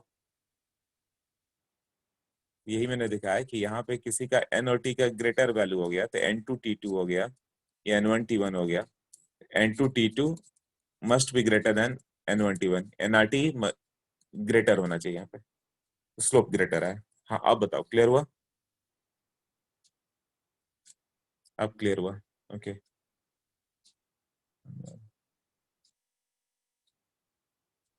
स्ट्रेट लाइन कोऑर्डिनेट ज्योमेट्री हो गया, अच्छा फिर भी अच्छा, तब थोड़ा और कुछ प्रॉब्लम आ रहा था। चलो, तो ये तो हो गया तुम लोग का। स्लोप डिफरेंट होगा बट स्ट्रेट लाइन ही होगा ना। आदित्य क्या लग रहा है तुम्हें, हाइपरबोला हो सकता है क्या, या पैराबोला? सोचो, सिंपल कंसेप्ट है, y इक्वल टू mx है।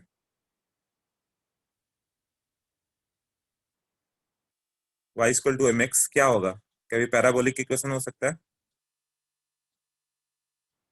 हाँ, तो स्ट्रेट लाइन ही होगा ना, स्लोप डिफरेंट होगा बट स्ट्रेट लाइन ही होगा।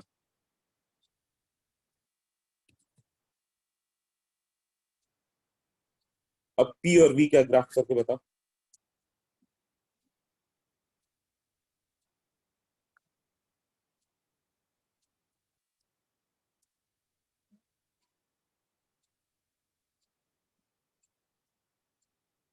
हाइपरबोला का कर्व मैथ में हो गया है ना।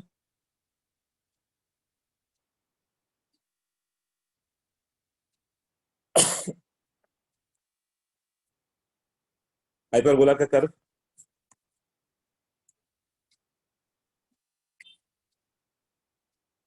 हाँ रेक्टेंगुलर हाइपरबोला डन ओके। वो ऐसे होता है कई लोगों को बोलना नहीं हुआ है, ठीक है। एक्स वाई इक्वल टू 5 है, एक्स का वैल्यू 5 रखोगे तो वाई 1 आएगा, एक्स का वैल्यू 10 रख दो तो वाई कितना होगा 5/10 ना। मतलब 0.5, तो 5/10 की जगह में एक्स वाई की वैल्यू ठीक है इस तरह से रखते जाओ। ये 10:3 हो गया था, ये 5 × 10⁻³ होगा, ऐसे उल्टा होता जा रहा है ना। ये 10:3 हो गया था, ये 5 × 10⁻³ होगा। तो ये सब पॉइंट को प्लॉट करोगे तो प्रेशर वॉल्यूम इस तरह से, बल्कि ये इस तरह से चलता जाएगा ना ग्राफ एक्स और वाई का, एक इधर और एक इस साइड में। हाँ ये सर ने कराया है ना hyperbola, x y equal to c आ गया तो इसका कर्व ऐसा होगा। हाँ मतलब एक्स का वैल्यू जैसे यहाँ पे 5 होगा तो वाई का वैल्यू 1 होगा, ऐसे हुआ ना। अब यहाँ पे एक्स का वैल्यू 1 हो गया तो वाई का वैल्यू 5 हो जाएगा, ऐसे ऐसे। हाँ फिजिक्स में हो गया, कहीं भी हो गया ना। अच्छा मैंने एटॉमिक स्ट्रक्चर में एक बार बता दिया था। हाँ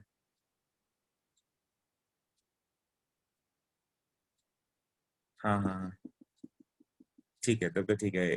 x y equal to c, ये रेक्टेंगुलर हाइपरबोला, तो कहीं भी x y equal to constant आ जाए तो उसको बोलोगे। तो अभी ग्राफ क्या है पी और वी का, तो पी और वी में क्या रिलेशन है, तो पी वी इक्वल टू के, यही है ना।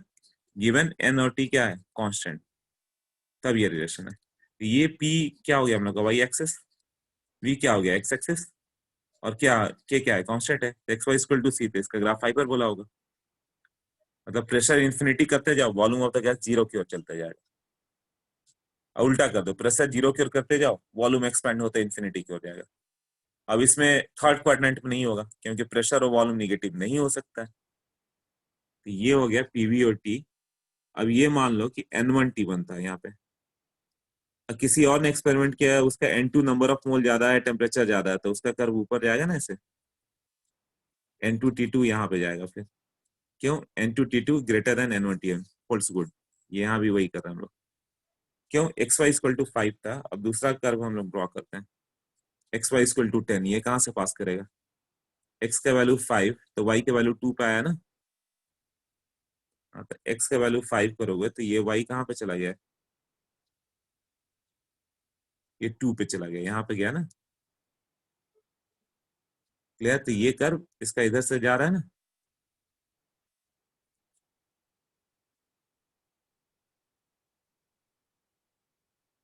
तो जब तुमने पीवी इक्वल टू एनटी किया और एनटी का ही वैल्यू पहले ही से ज्यादा लिया कंटेनर में, नंबर ऑफ मोल टेम्परेचर वगैरह, तो तुम्हारा के का वैल्यू ज्यादा है, के का वैल्यू ग्रेटर होगा तो right hand side curve shift हो जाएगा।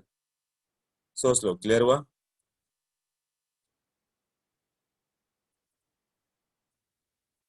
ऊपर जाएगा कर्व, यस क्लियर है, clear, yes yes yes. Okay सबका यस है राइट। हाँ अब इसके कर्व को हम लोग करें, कुछ भी नहीं है, सब सोचोगे ना तो बहुत आराम से हो जाएगा। अच्छा किसी को नहीं समझ में आया क्या, wait wait, third quadrant will not come. हाँ हाँ अनुष्का, क्यों प्रेशर निगेटिव नहीं हो सकता, वॉल्यूम भी निगेटिव नहीं हो सकता। हाँ सारे अब बॉल्स ला ही पढ़ेंगे, अभी और भी कर्व पढ़ेंगे हम लोग, और वो सारे बॉल्स ला ही होंगे राइट। ये कर्व सब डायरेक्ट आएंगे, देखना ये समझ जाओगे ना तो एग्जाम में डायरेक्ट तुरंत करके आओगे। N1T1 N2T2 इसका वेरिएशन कैसे दे सकते हैं वो देखो, इसके बाद चार्ल्स लॉ कर लेंगे। अ, तो ये था कि मान लो पीवी इक्वल टू के की बात कर रहा था मैं। एक दे दिया N1T0 और एक दे दिया तुम्हें 2N0 और T0/2, और पीवी इक्वल टू के है, तो ये दोनों का कर्व कहाँ से पास करेगा,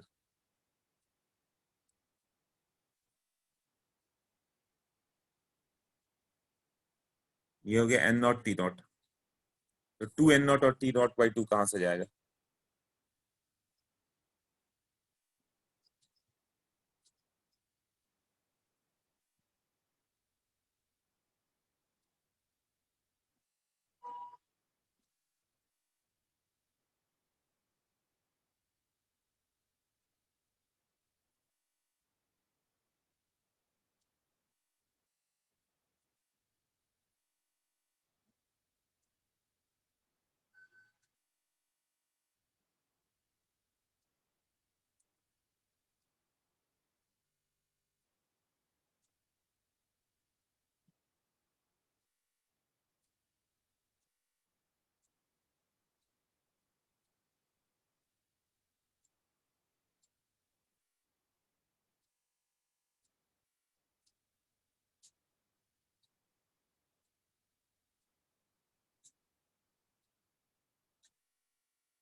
सेम कर्व कॉन्साइड करेगा, राइट, क्योंकि पीवी इक्वल टू तो एनआरटी ही था और 2n0/t0/2 ऐसे होगा ना। और ये कर्व कहां से जाएगा, n0 t0/2।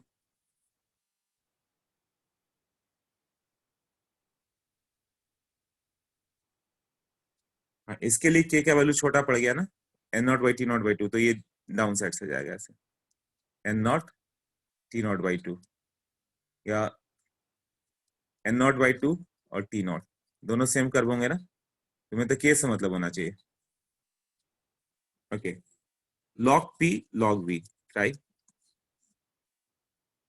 log p log v का कर्व।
हाँ, log p log v का ग्राफ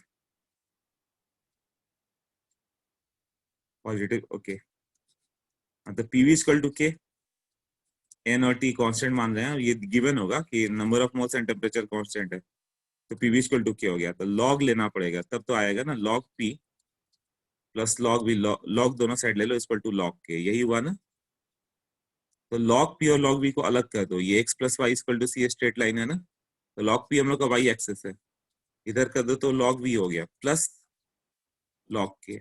अब हम लोग का अलग अलग हो चुका है, ये log p अपना क्या है, वाई एक्सेस, log v क्या है, एक्स एक्सेस, और ये क्या है, c है, और ये स्लोप है, ये है ना m इक्वल टू -1, मतलब tan थीटा -1 है, मतलब एंगल 145 आएगा। हाँ, तो ये यहां से लेके ऐसे पास करेगा। अब log p log v किसी क्वाड्रेंट में पास कर सकता है, क्यों, अभी कितना हो गया log के। प्रेशर निगेटिव नहीं हो सकता, बट log p निगेटिव हो सकता है। प्रेशर 1 एटीएम रहेगा तो 0 हो गया, बट log 0.8 एटीएम हो गया तो निगेटिव हो जाता है। हाँ, तो निगेटिव हो जाएगा ना फिर।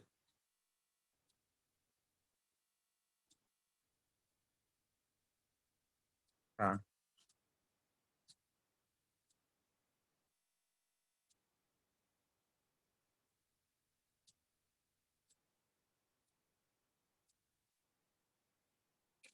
हाँ, तो स्लोप कितना हो गया, -1 ना।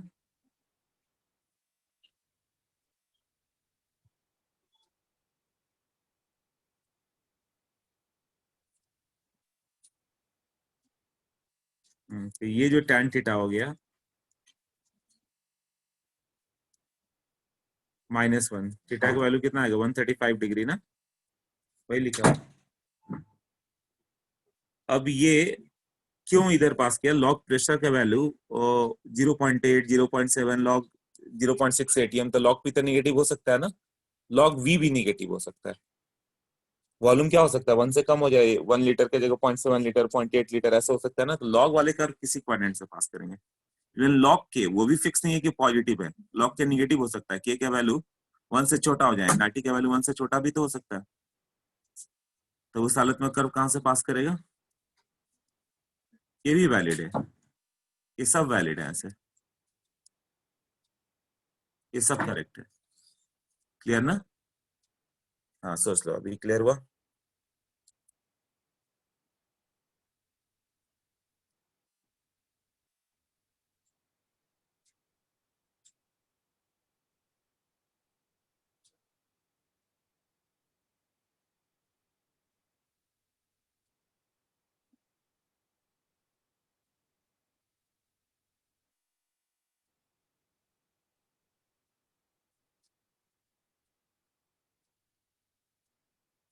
कोई डाउट नहीं? ठीक है, तो नेक्स्ट करें। ओके, लॉग पी और log 1/b, log P log 1/b, ये बताओ।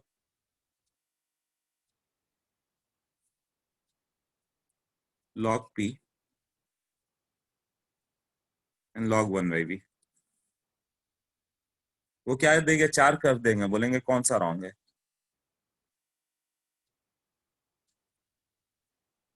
हाँ, डिफरेंट लॉ के लिए वो दे देंगे कि बॉयल्स लॉ की बात कर रहे हैं, वहां लिखा रहेगा कि बॉयल्स लॉ की बात हो रही है।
For Boyle's law PV equal to क्या था? तो अभी क्या करेंगे, 1/b को अलग करो, k इंटू 1/b, अब लॉग लो, ये कितना हो जाएगा? Log P equal to log K plus log 1/b ना, ये हम लोग का x था, log 1/b लाना था और इसको y करना था c, ये क्या होगा? y equal to mx plus c, m का वैल्यू कितना हो गया? 1, 45 डिग्री ना, tan 45 डिग्री, ऐसे जाएगा वो, इधर से ऐसे होगा ना, tan थीटा का वैल्यू कितना हो गया? 1, मतलब वही थीटा कितना है? 45 डिग्री ना। हाँ, ये भी क्लियर हो गया अभी। अब पीवी विद द पी बताओ, ये सबसे इंपॉर्टेंट आप हो गया, पीवी इज टू पी।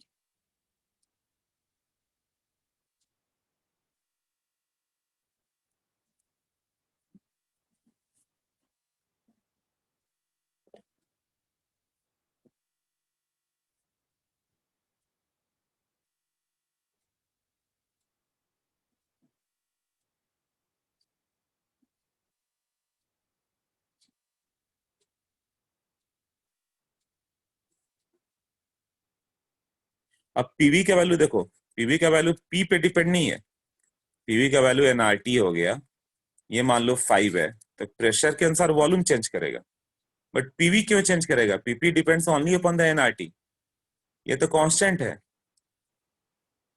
तो प्रेशर बढ़ा होगा तो वॉल्यूम कम और ज्यादा होगा, एनआरटी पे फर्क नहीं पड़ेगा, वो तो नंबर ऑफ मोल जो तुमने ले लिया, टी जो ले लिया उसके अकॉर्डिंग है। तो पीवी और पी का ग्राफ ऐसे कांस्टेंट आएगा ना, पी और वॉल्यूम के साथ इसको कोई मतलब ही नहीं, नीचे प्रेशर है चाहे वॉल्यूम रहे, तो ये इंपॉर्टेंट वाला पॉइंट है इसका, जो पूछते हैं। मतलब पीवी का वैल्यू 5 है, तो पीवी का वैल्यू मान लो कैसे 5 है, तो तुम प्रेशर 5 रखो, 10 रखो, 20 रखो, जो भी रखो, वॉल्यूम यहाँ एडजस्ट होगा। ये क्यों एडजस्ट होगा? 5 का 5 रहेगा।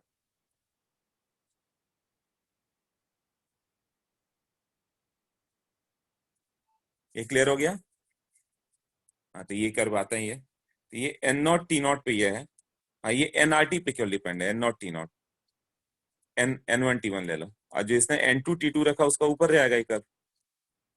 Of course N2T2 is greater than N1T1, तब की बात कर रहे हैं हम।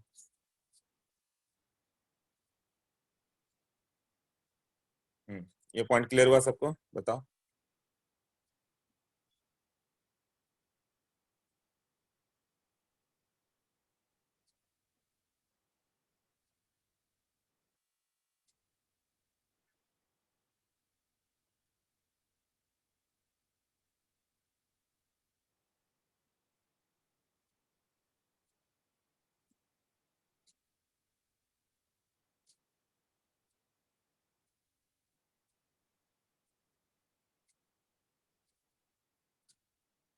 सबको क्लियर हो गया ये? हाँ, तो देखो और कौन सा कर्व दिया हुआ, पीवी का दे दिया है, पीवी इक्वल टू के का ये हो गया N1RT, और P इक्वल टू, अच्छा एक और वैल्यू दिया हुआ है, हाँ ये भी कर लेते हैं। ओके क्लियर, ठीक है। एक और इक्वेशन है, P और 1/√V, P 1/√V, सोचो क्या होगा?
हाँ, तो ये पीवी इक्वल टू के था, तो तुम्हें क्या करना होगा, इसको √V करना है, तो P इक्वल टू K/V हो गया, इसको K इंटू 1/√V के स्क्वायर कर सकते थे, यही है ना? तो ये हो गया P इक्वल टू दिस, तो ये वैल्यू, ये हम लोग का y एक्सिस है, और ये 1/√V x एक्सिस है, तो ये उसका स्क्वायर है, मतलब ये x स्क्वायर है ना। हाँ, तो y equal to KX square हो गया ना, तो ये कभी भी एक इक्वेशन हो गया, y square equal to 4x, ये पैराबोला होगा, ये सबको मालूम है। हाँ, मतलब x का वैल्यू, y का वैल्यू निगेटिव हो चाहे पॉजिटिव हो, x पॉजिटिव होगा, ऐसा होगा ना। x पॉजिटिव मतलब यहाँ से ऐड करते हुए 10 जाएगा, और x square equal to 4ay हो जाए ऐसा, x निगेटिव हो चाहे पॉजिटिव हो, y पॉजिटिव होगा, ये y एक्सिस के अबाउट ऐसे होगा, इस तरह से ऐसे होगा ना। x निगेटिव, यहाँ निगेटिव है या पॉजिटिव है, y हमेशा पॉजिटिव होगा, और यहाँ y निगेटिव हो या पॉजिटिव, x पॉजिटिव हो, तो ये ऐसे दो कर्व आते हैं, तो इसका कर्व क्या होगा सोचो, किसी को देख के सोच सकते हो।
ओके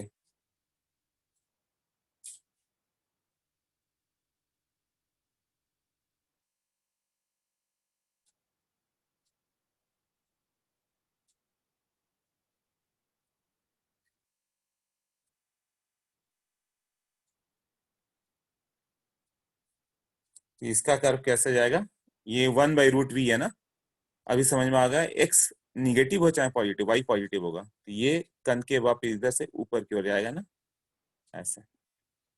और उल्टा लिख देते तो v और 1/√p का 1 फिर वो कर लोगे, जान दो। ये तो हो गया ना, ये log p log v अगले पेज पे दिया हुआ, वो भी देख लो। और कौन सा हो गया, log p = k, ये भी कर लिया। बॉयल्स लॉ के सारे कर्व हो गए क्या, रुक जाओ। v = p, p और v का ग्राफ, और v1/v v1/p, हाँ ठीक है, बॉयल्स लॉ हो गया अपना। ओके नेक्स्ट करें।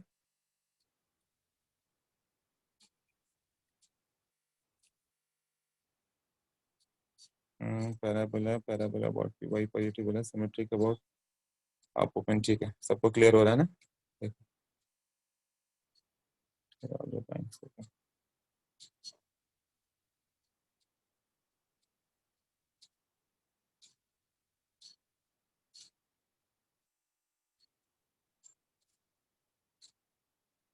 हाँ अब देखें क्या होगा। चार्ल्स लॉ, चार्ल्स लॉ में क्या होता है, देखो, for the fix amount of gas, जो मैंने बताया था पीवी = एनआरटी, वी और टी का रिलेशन रहता है, तो बाकी दो कांस्टेंट होंगे, वी और टी का रिलेशन है, तो बाकी दो कांस्टेंट कौन कौन से होंगे, number of mole and temperature, यही दो होंगे ना। तो number of mole and temperature को कांस्टेंट करते हुए जाना अपने को, तो for the constant number of mole and constant temperature क्या हो जाएगा, for the constant number of mole eight constant temperature, n and t constant, so v is directly related to t. For a fixed mass of gas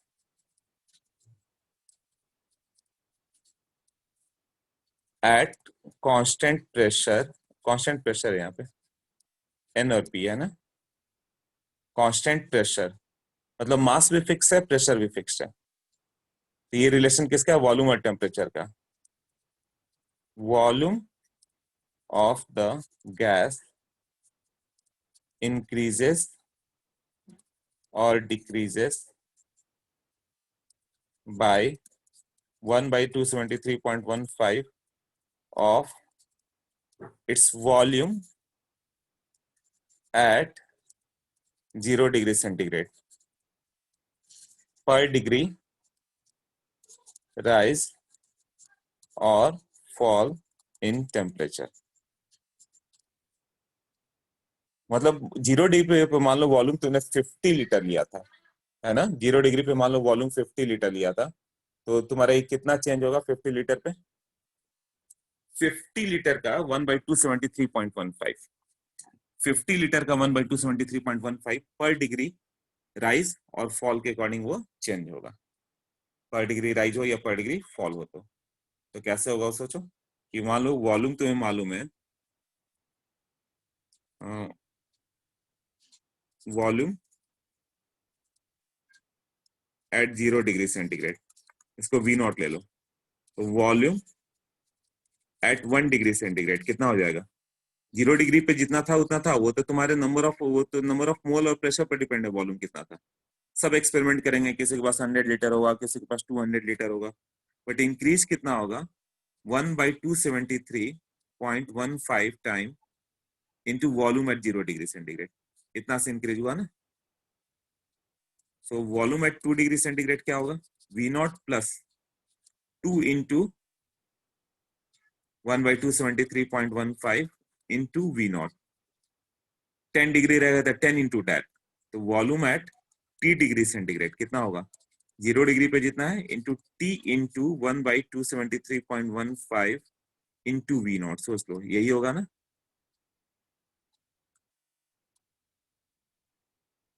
okay तो इसको VT का जो volume हो गया V at T degree centigrade, वो हो गया V nought plus T by 273.15 into V not. V nought common ले लो, तो वी नॉट का वैल्यू हो गया 1 प्लस टी बाई 273.15 और ये वी टी है। फिर वी नॉट ये होगा 273.15 और ये होगा 273.15 प्लस टी। वी टी के वैल्यू इतना हो गया। तो यहां से एक न्यू स्केल डिफाइन किया गया, that is kelvin scale. Kelvin scale में क्या दिया गया कि जो कैपिटल टी है केल्विन में जो लेंगे 273.15 प्लस टी को टी ले लेंगे, तो टी एट टेम्परेचर टी हो गया। तो टी एट 0 डिग्री सेंटीग्रेड कितना होगा? 273.15 प्लस 0 मतलब 273.15 ही हुआ ना। हाँ, तो इतना केल्विन होगा। तो केल्विन स्केल ऐसे डिफाइन कर दिया गया यहाँ पे। तो यहाँ पे जो इक्वेशन चल रहा था इसमें क्या चेंज होगा? V T equal to V naught, ये capital T at temperature T degree centigrade, यही हुआ ना। और ये capital T at 0 degree centigrade, ये हो गया V T by T at T equal to V naught at T naught 0 degree centigrade. ये दो इक्वेशन आया ना ये। तो यही उसका चॉल्स कर रहा था कि इस तरह से आ जाता है तुम्हारा। कितना पे आ गया सोचो? ये आ गया तुम्हारा V not V T by V nought, मतलब ये हो गया V two by V T one T two equal to V one by T one, ऐसे हो गया ना। इसका मतलब v by T equal to constant, वही पहले लिख दो। Volume at T degree centigrade by temperature in kelvin scale equal to volume at T 0 degree centigrade by temperature in kelvin scale constant आ गया, मतलब v by T equal to constant, यही हुआ ना। तो ये टेम्परेचर केल्विन में लोगे तो ही कांस्टेंट हो रहा है ना, डिग्री सेंटीग्रेड में करके कांस्टेंट नहीं आया। देख लो, ये इक्वेशन जब आ गया यहाँ से, ये इक्वेशन जब यहाँ से आ गया तभी हुआ है ना v by T equal to V nought by T nought. ये क्या था? ये टी डिग्री सेंटीग्रेड था और ये क्या था? 0 डिग्री सेंटीग्रेड था। डिग्री सेंटीग्रेड हटा दे रहा हूँ तो V T by T T equal to V nought by T nought, मतलब टेम्परेचर केल्विन में लोगे तो कांस्टेंट आ जा रहा है। इस पे क्या डाउट है? डाउट है v1 by t1 271 why not Kelvin scale measured as a degree Kelvin and only Kelvin। फर्क नहीं पड़ता है, डिग्री फ़ारेनहाइट डिग्री ये है ना, डिग्री सेल्सियस उसी से कन्वर्ट हो गया केल्विन में, तो उसको डिग्री ना करके केल्विन ही रखता है। पैराबोला पॉजिटिव के, ये तो पुराना बात कर लो, ठीक है। हाँ अनुष्का बोलो। सर वो जो आपने ऊपर लिखा है V not plus T by 273.15 into V naught, वो V not V volume at 0 degree Celsius है। हाँ, वॉल्यूम एट 0 डिग्री। मैंने बोला था ना कि मान लो तुमने 100 लीटर गैस ले लिया, तो वो पर डिग्री राइज तुम्हारा जो वॉल्यूम बढ़ेगा ना गैस का, वो वी 100 बाई 273.15। ओके तुमने 5 डिग्री राइज करा दिया ना, तो वॉल्यूम कितना गैस का बढ़ जाएगा? 100 by 273.15 into 5। Okay okay, thank you sir. Clear है सबको ये?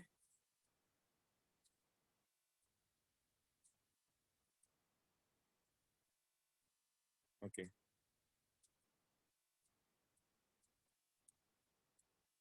इसका कर्व हम लोग कर लें, v और t का कर्व कैसे जाएगा। तो क्या था अपने पास? v equal to V not plus 1 by 273.15 V nought into T, यही था ना। ये हो गया एक्स एक्सेस, ये हो गया वाई एक्सेस। ये क्या कहलाएगा? इसके साथ वाला स्लोप कहलाता है और ये कहलाता है सी। मतलब ये यहां से वी नॉट से पास करेगा और वो ऐसे जाएगा, और tan थीटा का वैल्यू वी नॉट बाई 273.15। अब टेम्परेचर हम लोग को फिजिबल नहीं है कि बहुत ज्यादा माइनस कर पाए, बट v का वैल्यू 0 रखो। कहाँ पे 0 होगा? वी नॉट बाई 273.15 कर दें इंटू टी। इसको सॉल्व करो तो कितना आ रहा है? T equal to minus 273.15 degree centigrade पे वॉल्यूम 0, और वो भी थियोरेटिकली। क्यों? This temperature can not be achieved. ये हाइपोथेटिकल टेम्परेचर है, absolute zero.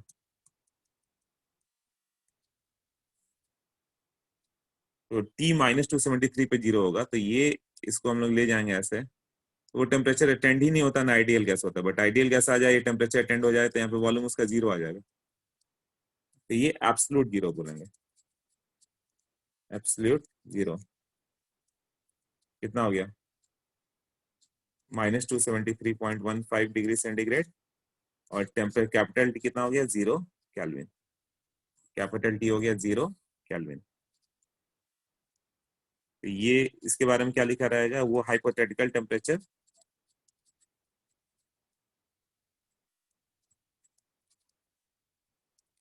Where volume becomes zero. हाँ, वॉल्यूम बिकम्स जीरो। ये पॉइंट क्लियर हुआ?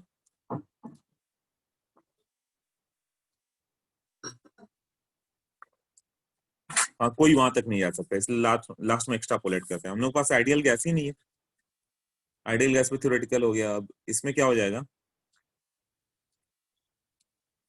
तुम रियल गैस लेते हैं ना, तो वो पहले ही फ्रीज हो जाएगा। जो भी एक्सपेरिमेंट हम लोग एक्चुअली कर पाते हैं, आइडियल गैस तो एक आइडियल कंसेप्ट है, ऐसा कोई गैस होगा, बट वो क्या होगा कि रियल गैस लोगे ना, तो यहाँ से फ्रीज होकर ऐसे चला गया। यहाँ पे ये क्या हो गया? फ्रीजिंग पॉइंट, बल्कि इसको क्या बोलोगे? ये गैस था और यहाँ पे लिक्विड में आ गया, तो लिक्विड होने के बाद तो टेम्परेचर, लिक्विड होने के बाद तो वॉल्यूम जीरो होगा ही नहीं। तो रियल गैस का कर्व एक्चुअली हम लोग को ऐसे मिलता है जब भी एक्सपेरिमेंट करते हैं। आइडियल गैस क्या है? No force of attraction in between,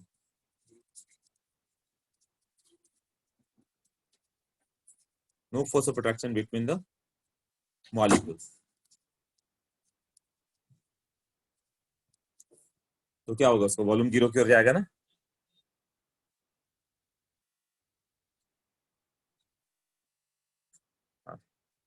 no force of attraction between the molecule, volume, sorry उसमें अट्रैक्शन फोर्स है ही नहीं, जबकि ये सब अट्रैक्शन फोर्स होता है तो लिक्विफाई हो जाता है, तो रियल गैस से लिक्विफाई हो जाएगा। अब वी और टी का कर्व करना होगा, तो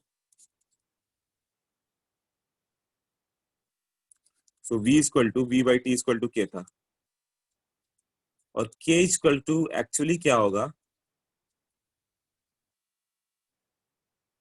v by T equal to K, v equal to K T, यही है ना।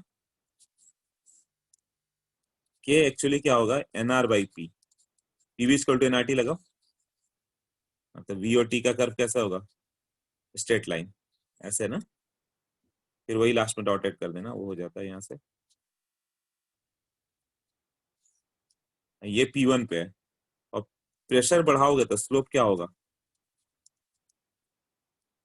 K is inversely related to P slope. ये क्या है? tan थीटा ना। प्रेशर बढ़ाओगे तो tan थीटा कम होगा, तो यहाँ पे क्या हो गया? P2 is greater than P1 और लेस देन P1।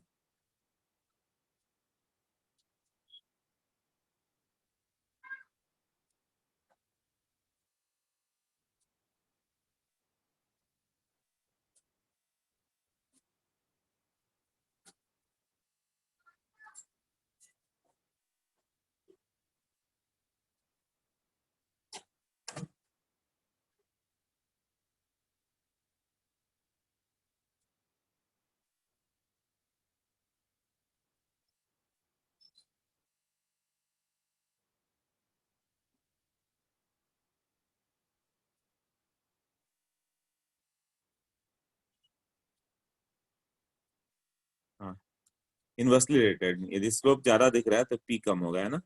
तो P2 is actually less than P1, जिसका प्रेशर ज्यादा होगा स्लोप नीचे आएगा। क्लियर हो गया अभी ये? लॉग वी लॉग टी का graph,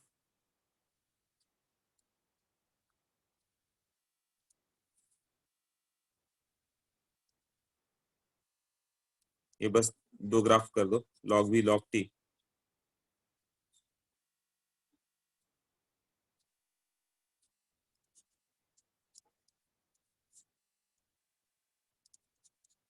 log V log 1 by T,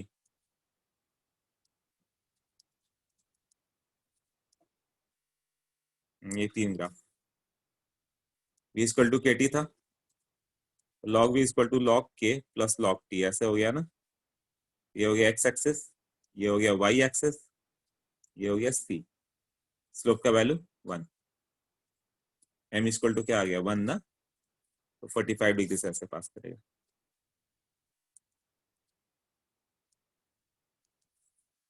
clear है ये? हाँ, तो नेक्स्ट का बता दो। log v और 1/t, तो पहले v इसको 1/t बनाओ, इधर लेके आओगे तो क्या होगा 1/t इक्वल टू के ना। अब log लो, log v प्लस log 1/t equal to K, फिर x और y अलग हो गए, तो log v equal to minus log 1/t ना, प्लस log के, ये क्या हो जाएगा, ये हो गया y, ये x, ये c, y equal to mx plus c। हाँ, तो कुछ ऐसा जाएगा ना, एंगल कितना दिखेगा ये tan थीटा -1, सोच लो यही है ना।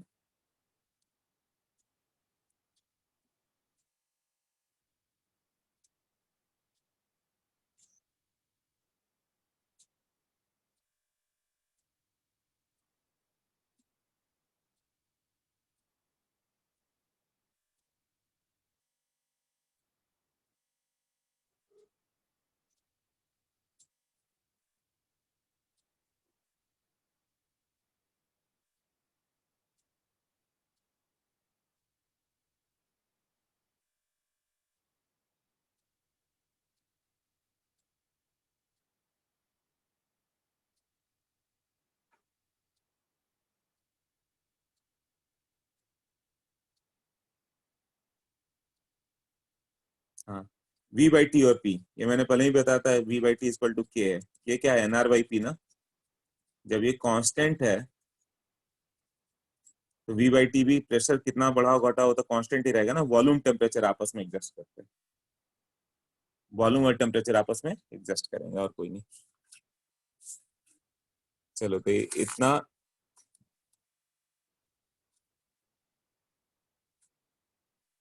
इतना करके आओगे, राइट।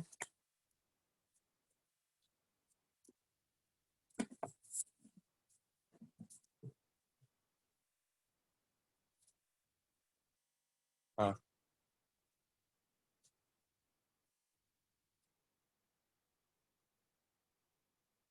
सैटरडे को एक्स्ट्रा लेक्चर रखना है।